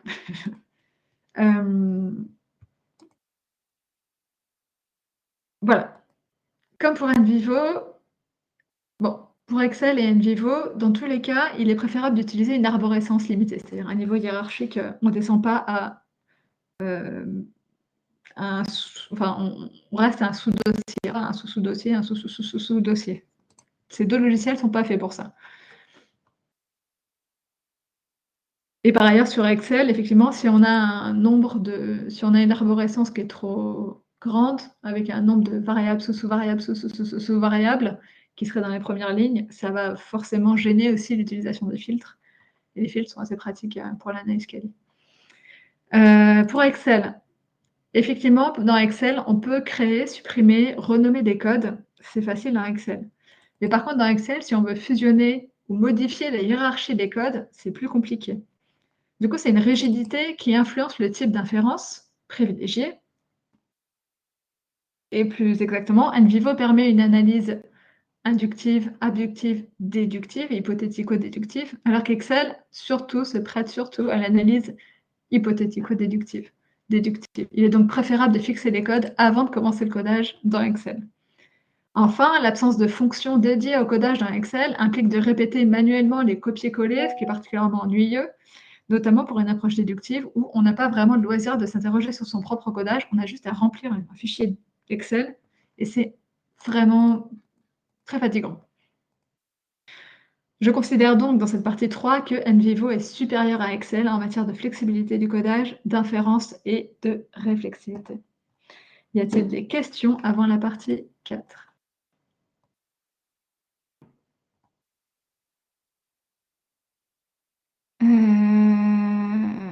Au revoir Stéphanie. Il existe 4 ou 5 façons différentes pour encoder un passage dans NVivo. Il n'y a pas que la barre on peut faire par exemple une saisie de texte et la glisser dans le code avec la souris. Oui, mais ça implique de connaître ces codes par cœur et pour les taper dans la barre en bas ou aller les chercher au niveau des codes, mais ça reste aussi, pour moi, c'est vraiment, c'est pas difficile. Donc effectivement, je ne suis pas revenue dessus, il y a plusieurs façons de coder sur NVivo, mais les autres façons sont aussi pénibles que cette barre-là. Florence qui dit on peut faire une feuille de codage à côté d'un Excel et mettre le codage en liste modulable. J'ai pas bien compris. C'est quand tu dis que tes variables ne sont pas forcément accessibles, tu peux créer une feuille Excel avec la liste de tes variables que tu augmentes au fur et à mesure et tu la lis à ta cellule. C'est ce que propose Florence. Oui, mais ça revient après du coup à refaire son codage. Ça revient à ne pas avoir à chercher la valeur parce que quand tu la rentres dans la cellule, elle est auto-incrémentée en fait avec une liste que tu établis par ailleurs dans une autre feuille. Donc ça propose des valeurs en fait que tu peux enrichir au flux du D'accord. travail. Ok, Si j'ai bien traduit ce que disait Florence. D'accord. Bah, ça, effectivement, c'est que j'ai pas utilisé, mais du coup, qui peut permettre d'être encore plus, de renforcer, a priori, la flexibilité d'Excel par rapport à ce que je disais. Et du coup, qui nuance un peu ce que je viens de dire. Ok, bon, du coup, je continue. La partie 4, contextualisation des codes, des extraits codés. Contextualisation, ça va être vite fait, hein. C'est, dans NVivo, il suffit de cliquer sur un code pour accéder à tous les extraits qui lui sont rattachés. Il est ensuite possible de cliquer sur ces extraits pour voir la page ou le document dans lequel ces extraits se situent. J'en avais parlé en intro. Le chercheur n'a donc pas besoin de se rappeler de l'emplacement exact des passages codés. Ces contextualisations est essentielle pour éviter les erreurs d'interprétation lors de la relecture des extraits codés. Dans Excel, la contextualisation peut se faire par des liens hypertextes vers les documents en ligne qui permettent d'y accéder en un clic, mais bien sûr sans surlignage des passages qui ont été codés. Cette méthode est donc limitée, donc NVivo est plus adapté pour la contextualisation. J'enchaîne sur la 5, comme c'est assez rapide. Donc sur les erreurs logicielles, là c'est plus expérience personnelle. Avant d'aborder les limites et les erreurs de NVivo, il convient de préciser que mon ordinateur répond aux exigences minimales pour faire fonctionner NVivo 14, d'après l'entreprise, hein. Je suis allée voir les recommandations. Le processeur de mon PC est peut-être le seul point faible, et effectivement, ayant utilisé NVivo sur plusieurs ordinateurs, je peux confirmer que le logiciel est très sensible à la puissance du processeur, plus même, je pense, que la RAM. Je ne sais pas comment sont conçus les logiciels, mais en tout cas, j'ai l'impression que le processeur est important pour lui. Vous avez dans le tableau, du coup, les exigences de NVivo de l'entreprise et la capacité de mon propre ordinateur, qui est un petit PC de gamer, le Dell que vous avez à droite. Donc, pour comparer rapidement sur voilà, ce qui est attendu par l'entreprise et ce que j'avais moi en utilisation pour mieux comprendre aussi l'observation que je vais faire ensuite. Il est important de savoir que pour NVivo, un fichier NVivo, le fichier dans lequel sont compilés vos documents, il est limité à 10 gigaoctets sous Windows contre 512 gigaoctets sous Mac. C'est un écart très très important. Mais toutes ces fonctionnalités de NVivo ne sont pas disponibles sous Mac. Il y a une contrepartie. J'étais sous Windows, vous l'aurez compris. J'étais donc limitée à un fichier de 10 gigaoctets. Or, 10 gigas, évidemment, pour une thèse, c'est vraiment petit par rapport à tout ce que j'utilisais. Au démarrage ou lors d'une recherche d'occurrence, le fichier NVivo doit même être en dessous de 10 gigaoctets pour ne pas planter. Important à savoir, NVivo plante très souvent, vraiment très souvent.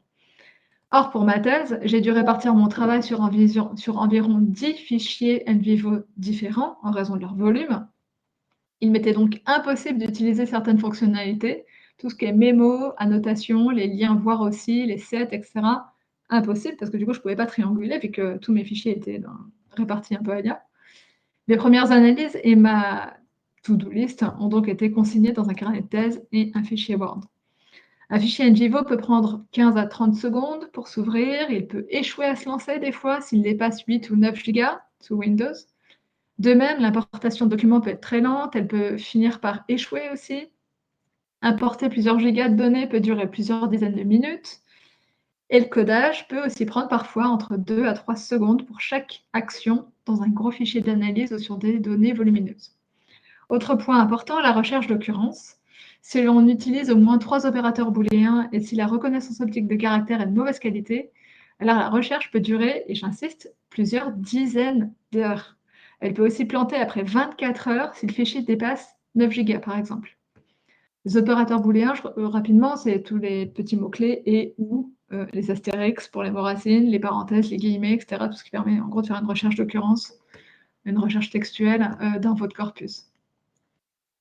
J'ai testé NVivo sur des PC plus puissants, pour voir ce qui n'allait pas, mais ça n'a pas changé, ou presque. NVivo est vraiment très, très gourmand, en tout cas pour des recherches d'occurrence et sur des corpus assez volumineux. Et notamment, enfin, du coup, j'en pas trop dessus, mais pendant ma thèse, je pense qu'en combiné, j'ai dû passer peut-être 2 semaines d'affilée à faire des recherches d'occurrence où mon ordinateur ne faisait que ça. Vraiment, je laissais mon ordi tourner toute la nuit pour une recherche d'occurrence, parce qu'il faut en faire plusieurs, parce qu'il faut tester aussi les opérateurs, il faut tester la ponctuation, nanana. Et c'est bon, c'est très, très gourmand. Alors peut-être que j'ose espérer que les versions seront plus légères, les prochaines versions, mais là vraiment c'est un gros logiciel. Un dernier inconvénient sur NVivo, c'est la compression. Donc les PDF qui sont importés dans NVivo sont d'une moindre qualité que les PDF d'origine. Les lettres sont ainsi très légèrement floutées. C'est pas dérangeant sur un temps court, mais pour ma thèse, j'ai lu plusieurs milliers de documents sur plusieurs années. Ça a été souvent des fois difficile quand on est fatigué. En comparaison, Excel a l'avantage de ne jamais planter. Du moins pour une analyse qualitative, il plante Excel, mais pas pour l'usage que j'en fais. Après, les erreurs humaines sont fréquentes. On peut par exemple supprimer ou modifier involontairement une donnée. Et là, je pense pas, même si on sécurise la colonne des données d'origine, on peut quand même modifier aussi son codage parce qu'on y touche tout le temps. En fait, on l'harmonise, on réécrit, on le complète. Donc les erreurs humaines peuvent être fréquentes. Voilà. Donc, en gros, je considère que les erreurs humaines sont quand même moins problématiques que les nombreuses limitations techniques de NVivo. Je considère ainsi qu'au niveau simplement erreur logicielle, Excel est préférable à NVivo. Petit point de question rapidement.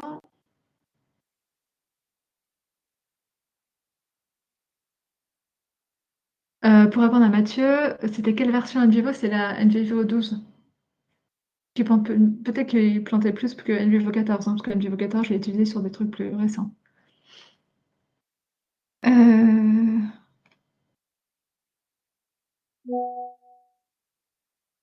Voilà, je pense que toi-même, tu as dû passer de NVivo à Excel ou inversement dans tes différentes analyses?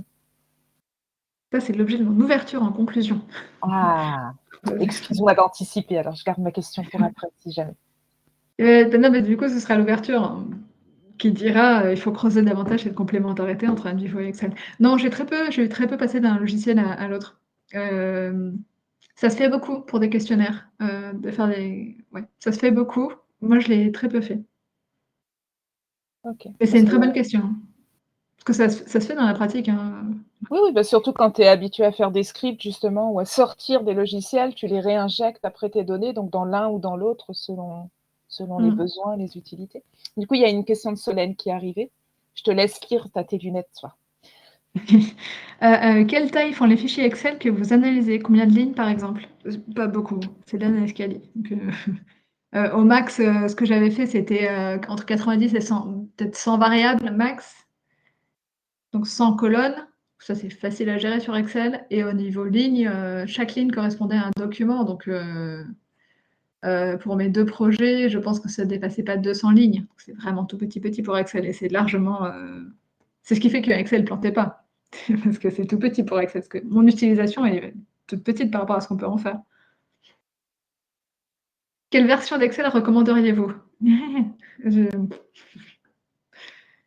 J'ai pas testé différentes versions. J'en ai testé plusieurs, mais j'ai pas vu beaucoup de différences pour l'utilisation que j'en fais. Parce que j'ai fait une utilisation qui est assez archaïque hein, d'Excel. Je sais pas non plus, je suis pas très sophistiquée là-dessus. C'est Excel, c'est pas LibreOffice, justement. C'est Excel, ouais. Mais je pense que LibreOffice fonctionnerait parfaitement pareil. Hein. Oui. Enfin, ils sont très Pour ouvrir comparables. la question, justement, du type d'Excel. Pardon, ouais, non. Donc moi, c'était Excel.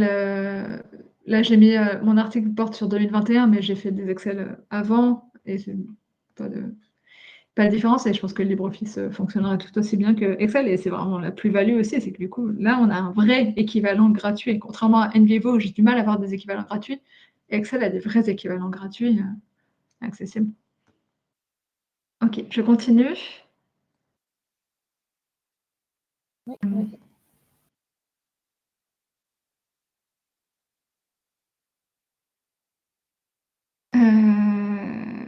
Ok, désolée, j'avais oublié de changer de slide. La recherche d'occurrence et l'échantillonnage. Point numéro 6. Donc, utiliser la recherche textuelle dans NVivo, ça, par contre, c'est quand même génial. NVivo aide le chercheur à identifier des passages potentiellement pertinents pour l'étude sur des milliers de PDF à la fois. Il va vous faire une recherche d'occurrence sur 10 000, 20 000 PDF, ça peut rentrer sur un fichier. Et ça m'a aidé à constituer un échantillon pour ma thèse. Cette recherche d'occurrence peut également aider à harmoniser un codage à partir de mots-clés, si besoin est.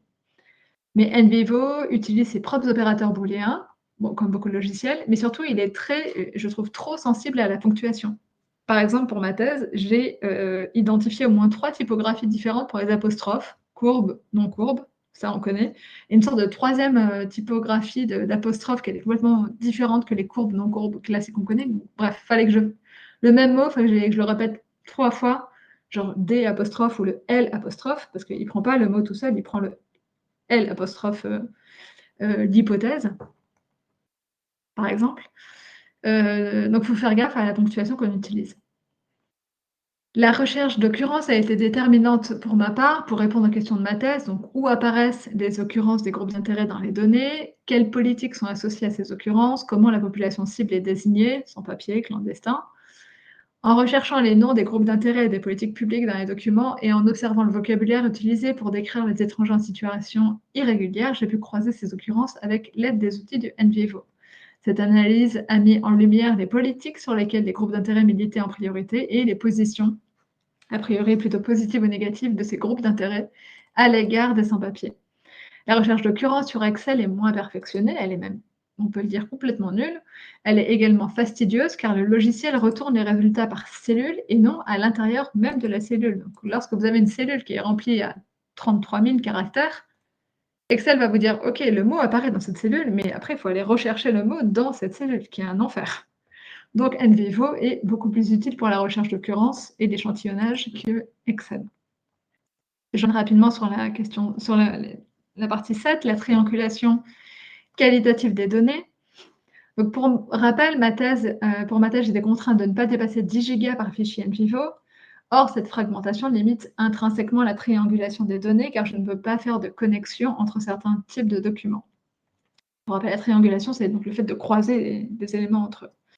À l'inverse, il m'a été facile de visualiser sur une seule feuille de calcul mon codage sur Excel, ce qui, à mon sens, améliore la triangulation. C'est vraiment agréable sur Excel, on peut tout voir son codage sur une seule et même feuille, avec une interface, encore une fois, qui est plus agréable que sur NVivo. Cela est d'autant plus évident avec les variables d'annotation dans Excel, dont j'ai déjà parlé, qui sont similaires aux mémos de NVivo. Ces colonnes vides sur Excel permettent une interprétation libre des différents contenus. Et contrairement aux mémos de NVivo qui nécessitent une ouverture séparée et qui sont rattachées à un seul élément, ces variables d'annotation offrent une vue un peu synthétique de nos observations. Les filtres d'Excel permettent en outre de croiser les variables entre elles. NVivo génère également des matrices croisant plusieurs variables entre elles, donc matrice de code, matrice de classification. On peut croiser les données aussi. Mais la fragmentation des fichiers, limitée à 10 gigas pour ma thèse, a entravé cette fonctionnalité des matrices. Je considère ainsi que Excel est plus efficace pour la triangulation. Je préfère continuer vu le temps qui reste. J'arrive à la partie 8, la quantification des données qualitatives. Je pense que vous voyez un peu ma conclusion. Dans NVivo, on peut quantifier ces codes, ce qui est utile pour identifier un niveau de saturation dans les données ou dans la littérature scientifique. J'ai utilisé cette possibilité pour répondre à la question « Comment les répondants évaluent-ils l'impact des groupes d'intérêt sur les politiques publiques ?» J'avais un code « Est-ce que mon hypothèse des groupes d'intérêt se vérifie ou non ?» en comparaison à d'autres hypothèses. J'ai ainsi comparé le code groupe d'intérêt avec d'autres facteurs cités par mes enquêtés, tels que l'affiliation politique du gouvernement, les nouvelles découvertes scientifiques, etc. Et j'ai ainsi mesuré les facteurs qui sont les plus explicatifs d'après les entretiens, simplement en mesurant le nombre de passages codés ou le nombre de fichiers d'enquêtés qui font référence à cette hypothèse explicative. De même, pour la question « Quelle est la position des documents sur les politiques sélectionnées ?» il m'a été facile de mesurer la proportion d'arguments pour et contre, tout en mettant en évidence les politiques les plus débattues. Donc ça, c'est facile à faire avec le codage de NVivo. Comme NVivo, Excel permet de quantifier les codes, mais NVivo manque d'outils statistiques simples, ce qui rend Excel plus avantageux pour la quantification. Les statistiques descriptives d'Excel fournissent des résultats visuellement accessibles et facilitent l'analyse historique en croisant les variables temporelles avec d'autres variables grâce aux filtres. Cette fonction a été utile, par exemple, pour suivre et analyser l'évolution historique des principaux cadres narratifs dans les différents médias que j'avais étudiés pour le projet européen. De même, NVivo prend en charge le codage vidéo, mais cette fonctionnalité a été inutile pour moi, pour les journaux télévisés, qui ne sont visionnables qu'à l'INA et ne peuvent être téléchargés. Excel a donc été utile pour coder les vidéos seconde par seconde. Chaque seconde, comme je vous avais dit, est enregistrée dans la première colonne, une seconde par ligne, et les colonnes suivantes décrivent les images en fonction de plusieurs variables. En résumé, Excel offre des capacités de quantification solides comparées à NVivo et s'avère également précieux pour l'analyse de vidéos qui ne peuvent être importées. Je ne fais pas référence à la littérature, mais ça a déjà été mentionné, le fait que NVivo, du coup, ne sert à rien pour des vidéos qui ne peuvent être importées. Mais en tout cas, si on peut importer, par contre, il y a un système de codage de vidéos qui est largement possible. Il y a des questions avant la partie 9.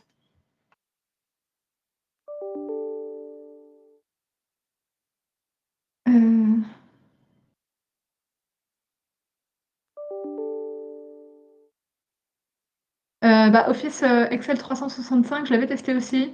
Pour moi, ça ne changeait pas grand-chose par rapport à Excel 2021. Mais peut-être qu'il a de nouvelles fonctionnalités, je ne sais pas.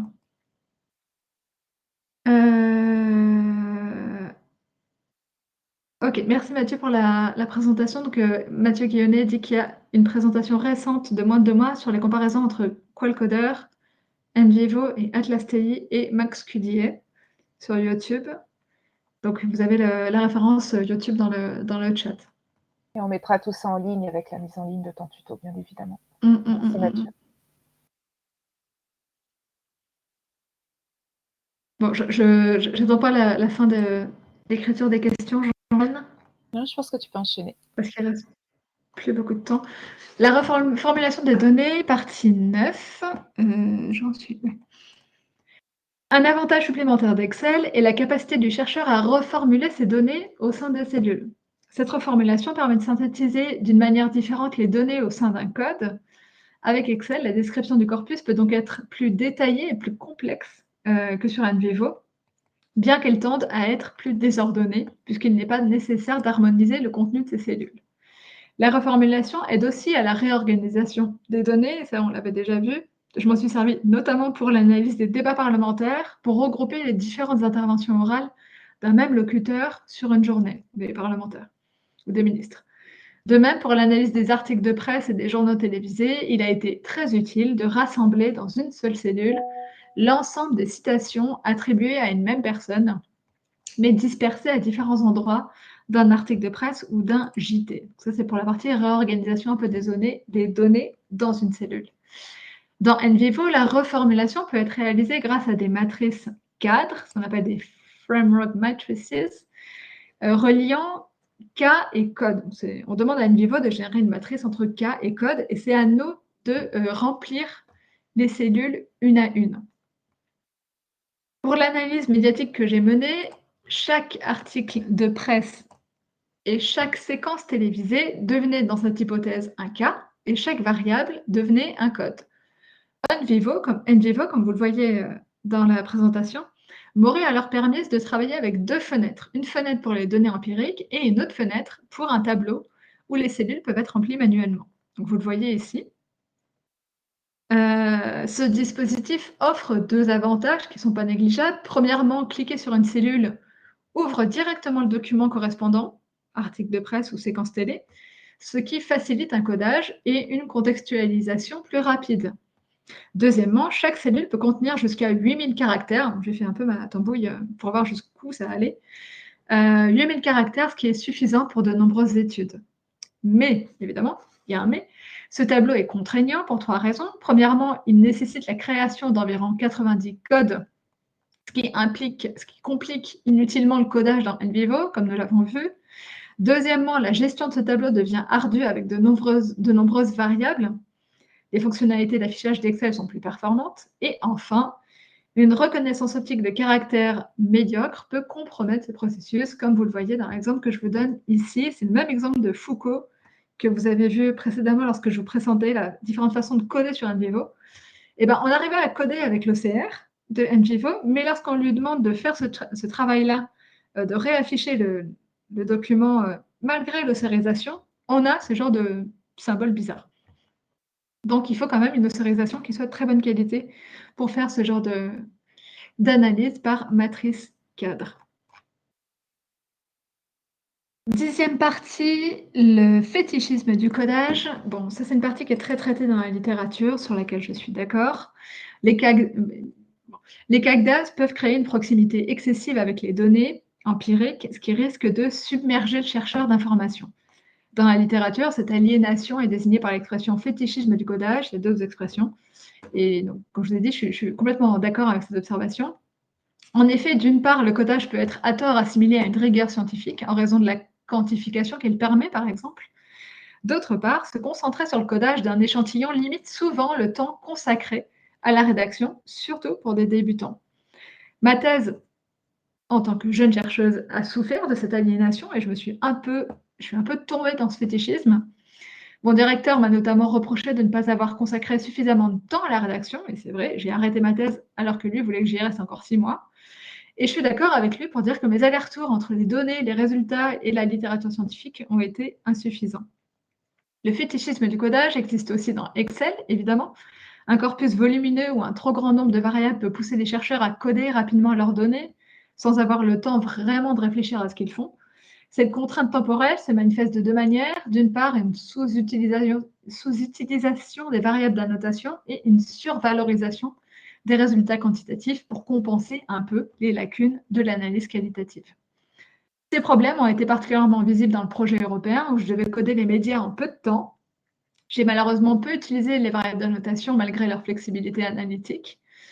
La contrainte temporelle a affecté la rédaction de mon rapport final qui comprend environ 50 tableaux et figures qui en fait redonnaient des résultats quanti mais qui n'allaient pas très loin dans l'analyse quali. Par ailleurs, en plus de cette analyse quantitative, l'interprétation de mes données reposait essentiellement sur les propos des journalistes que j'ai eus en entretien. Or, j'avais à peine 10 journalistes en entretien, ce qui n'est vraiment pas grand-chose. Et d'autre part, je ne me suis pas assez concentrée sur l'utilisation de mes extraits médiatiques pour aller creuser l'analyse qualitative. Ainsi, ni NVivo ni Excel n'empêchent les chercheurs de sombrer dans ce fétichisme, c'est-à-dire dans ce codage chronophage qui empêche de pousser l'analyse qualitative, ce problème étant inhérent au processus de codage lui-même plutôt qu'au logiciel utilisé. Je ne suis pas opposée à la systématicité du codage, j'y suis même très favorable, je pense qu'il est important de coder de façon systématique, mais je pense qu'il vaut mieux former des jeunes chercheurs autant que ça prend cette systématicité pour que le protocole d'enquête soit mieux élaboré et en accord avec le temps disponible. Ce phénomène met donc en lumière deux difficultés. D'une part, la difficulté à estimer le temps nécessaire pour une étude, et d'autre part, la tentation d'adopter une démarche plus quantitative qui n'apporte pas forcément grand-chose à l'analyse. La littérature scientifique est ainsi divisée sur le fait de savoir si oui ou non le codage est une étape préliminaire à l'analyse quali ou s'il est une partie intégrante du processus analytique. Je termine au regard du temps qui reste. Encore une fois, j'enchaîne sur ma dernière partie, transition vers la rédaction, et puis je prendrai les questions à la fin, après la conclusion finale. Transition vers la rédaction. Pardon. Je vais arrêter la dernière partie. Donc, comment passe-t-on du codage à la rédaction? Dans mes 3 études, les codes n'ont jamais directement constitué le plan de la rédaction, mais ils en faisaient une partie intégrante. Ma thèse est construite en 2 parties, chacune correspondant aux 2 hypothèses initiales. Donc, partie 1, hypothèse des groupes d'intérêt, partie 2, hypothèse culturelle. Les sous-sections traitent les différents types de matériaux. L'article issu du projet français est également divisé en 2 parties. Il débute par une observation, en l'occurrence l'existence d'une innovation parlementaire centrée sur les mesures contraignantes pour l'installation des médecins, et il vise dans un second temps à comprendre cette innovation parlementaire. Et enfin, le rapport sur le projet européen est divisé en 3 parties, chacune correspondant à une étude de cas. Les sous-sections rendent compte du récit dominant dans les médias français et tentent d'en comprendre l'existence. Le tableau que je vous mets ici en présentation compare le plan de rédaction avec les codes dans ces 3 études. Ce tableau met en avant le phénomène étudié en gras et en italique, donc que vous avez ici. En l'occurrence, pour la thèse, les politiques publiques qui sont traitées et les positionnements pour-contre. Pour le projet de recherche, les politiques publiques qui mettent en avant proposition de solutions radicales d'installation contraignante. Et enfin, pour le projet européen, le phénomène étudié, c'est le récit dominant dans les différents médias. Il est préférable dans NVivo d'utiliser une arborescence des codes qui soit simple, je vous l'ai dit, sans trop de sous-divisions. Un traitement de texte suffit ensuite pour réorganiser et synthétiser plus finement le contenu de ces codes pour passer à la rédaction. À noter cependant que bien que NVivo puisse NVivo effectivement peut encoder des passages d'un document PDF qui ne sont pas ossérisés, sans reconnaissance au type de caractère. Mais le problème, c'est que NVivo va restituer ces passages ensuite sous forme cryptée. Donc, comme vous le voyez, il va donner il va dire en gros que ce passage, comme il n'est pas reconnu avec OCR, il le redonne sous forme avec des chiffres. Donc, ça complique l'usage d'un traitement de texte pour copier-coller en gros les passages qui ont été codés. Dans les 3 études, la rédaction est construite en 2 parties. Comme je vous ai dit, le phénomène étudié d'une part et les variables explicatives d'autre part. Le phénomène étudié fait l'objet d'une synthèse simple. Il s'agit de montrer les positionnements vis-à-vis des politiques publiques qui ont été choisis pour la première étude, de mettre en évidence l'existence d'une innovation parlementaire pour la seconde étude et enfin d'identifier le récit médiatique dominant pour la 3e étude. Une fois les variables testées et sélectionnées, comment les incorporer dans une théorie générale ? Cette généralisation implique 2 choses. D'une part, il faut faire discuter des variables significatives avec la littérature scientifique et les hypothèses de départ. D'autre part, il faut établir un modèle plus abstrait que le simple ensemble de variables. Les tableurs et les CAGDAS ne font donc pas obstacle à la réflexion du chercheur. Cette abstraction finale doit être distinguée du codage. Je cite ici un utilisateur expérimenté, cité dans un article, qui dit la chose suivante. Ouvrez les guillemets. Je devrais pouvoir aboutir à une carte cognitive après le codage, mais elle n'est pas là. La meilleure façon d'utiliser un CAGDAS est d'organiser les données comme un exercice de réduction de texte pour de grands volumes, et ensuite de quitter le logiciel, le CAGDAS, et d'aller ailleurs. Cet utilisateur, fermez les guillemets, cet utilisateur suggère d'effectuer la dernière étape analytique, cette partie abstraction de l'analyse qualitative, ailleurs, dans un autre logiciel, comme un logiciel de traitement de texte, un carnet, n'importe. Que dire d'Excel à présent? Les variables d'annotation d'Excel pourraient hypothétiquement faciliter une transition vers la rédaction. En effet, elles permettent une abstraction moins rigide que le codage axial ou sélectif, car elles sont librement rédigées par le chercheur. Le codage axial ou sélectif implique la construction de codes homogènes, ce qui peut être prématuré à certains stades de la recherche. Ces variables d'annotation sur Excel peuvent donc éventuellement accompagner la recherche de manière fluide en étant écrites librement comme des mémos ou de façon plus homogène comme des codes. Elles peuvent donc être un entre-deux entre les mémos et les codes. Cependant, je n'ai pas cette hypothétique valeur ajoutée des variations. Je considère ainsi que ces 2 logiciels sont sur un pied d'égalité, NVivo et Excel, pour passer du codage à la rédaction. Conclusion rapide. Cette présentation repose sur 3 constats. Excel est utile pour l'analyse quali, simple à prendre en main, plus économique que NVivo. Faut-il dans ce cas préférer à NVivo? NVivo, on l'a vu, est préférable pour organiser et visualiser les données car il les condense en un seul et même fichier d'analyse, le fichier NVivo. Les passages codés peuvent donc être relus dans leur contexte d'origine. La souplesse de modification des codes y facilite les démarches inductives, abductives et déductives, tout en incitant à une réflexion critique sur les protocoles d'analyse, la réflexivité. De plus, l'importation des données dans NVivo facilite la recherche d'occurrences, aidant ainsi à la construction d'échantillons pour le codage. Excel possède cependant lui aussi de nombreux atouts. Il est léger, facilement transférable, il est compatible avec d'autres logiciels, dont des tableurs gratuits. Son format facilite également l'anonymisation partielle des données. Excel favorise la transparence et la reproductibilité. N'étant pas conçu pour l'importation des données, il sollicite peu les ressources de l'ordinateur, ce qui réduit les risques d'erreurs logicielles. Ces filtres, notamment, facilitent la triangulation et la quantification des données. Par ailleurs, la possibilité de reformuler directement dans la cellule affine l'analyse qualitative. Enfin, je n'ai pas trouvé de supériorité d'un logiciel sur l'autre concernant le fétichisme du codage et la transition vers la rédaction. Tout ça, c'est dans le tableau final. Je propose donc 2 prolongements à cette discussion. Premièrement, il est possible de recoder un jeu de données dans Excel après avoir réalisé un échantillonnage et clarifié les variables dans NVivo. Inversement, il est aussi possible d'importer un fichier Excel dans NVivo pour coder le contenu des cellules. Toutefois, ces fichiers Excel doivent être correctement formatés pour que l'importation réussisse et il n'est pas possible de modifier le contenu des cellules dans NVivo par la suite. Cette complémentarité entre NVivo et Excel mérite d'être explorée davantage. Et enfin, deuxièmement, la capacité d'Excel à synthétiser les données sur de nombreuses variables offre une forme d'analyse inductive. Bien que je n'ai pas testé cette approche, le fait de multiplier les variables pour finalement partir d'une démarche inductive, il peut être intéressant de coder un petit échantillon avec de très, très, très nombreuses variables, d'ensuite lancer une étude exploratoire, une étude pilote, et éventuellement mener une étude à plus grande échelle. Bref, cette capacité d'Excel à potentiellement faire de l'inférence inductive peut également être creusée. Voilà, je vous remercie, je termine la présentation, donc on va pouvoir repasser aux questions. Merci beaucoup, Marie. Et n'hésitez pas à poser vos questions directement avec un micro si vous en avez un. Après, c'est vrai que ça a été très réactif au fil du tuto, donc on a déjà eu beaucoup de questions. Mais n'hésitez surtout pas si vous avez encore des questions. Mais il y a déjà beaucoup de personnes qui sont parties aussi. Donc on Oui, avait à peu près 20 personnes.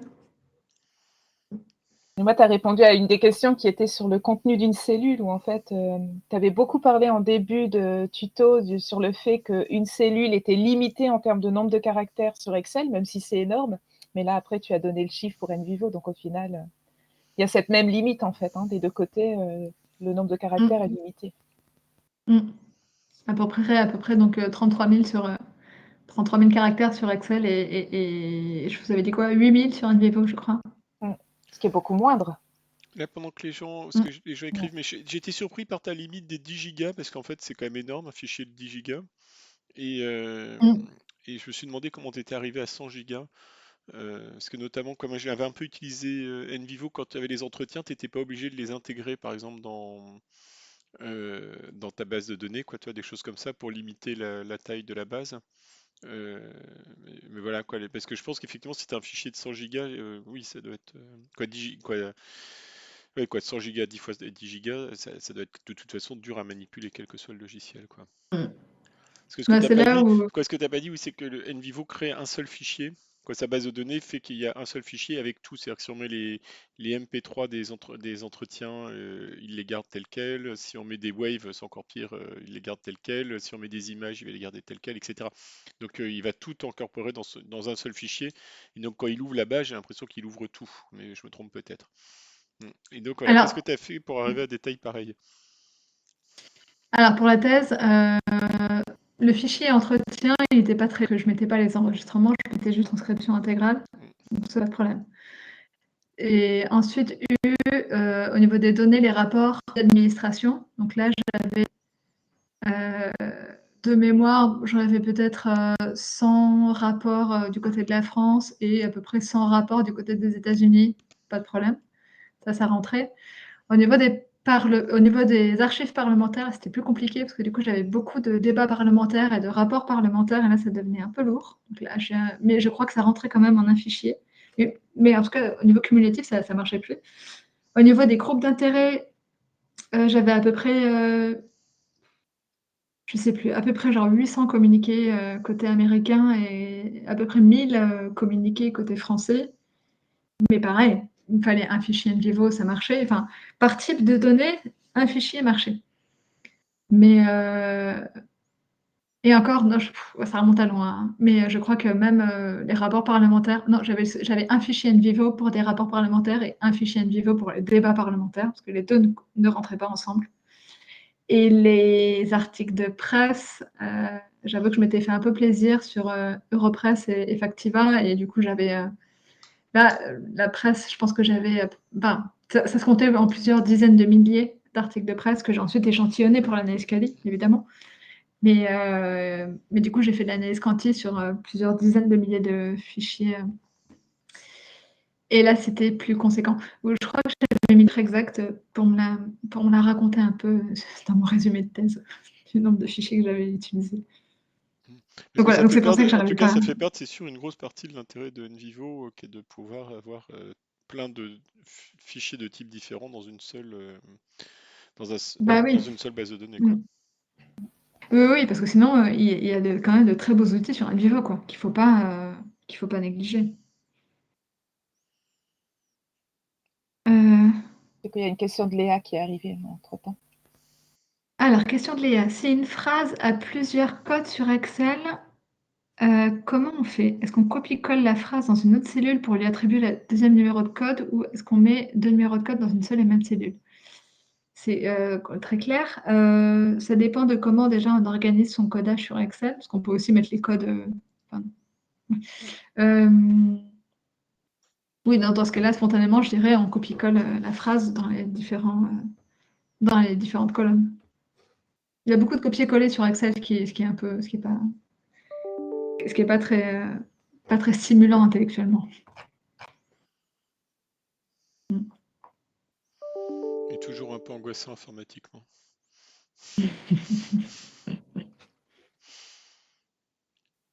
Mais merci beaucoup pour les remerciements, c'est vraiment gentil. Je pense que là, tu vas en avoir une flopée qui va arriver.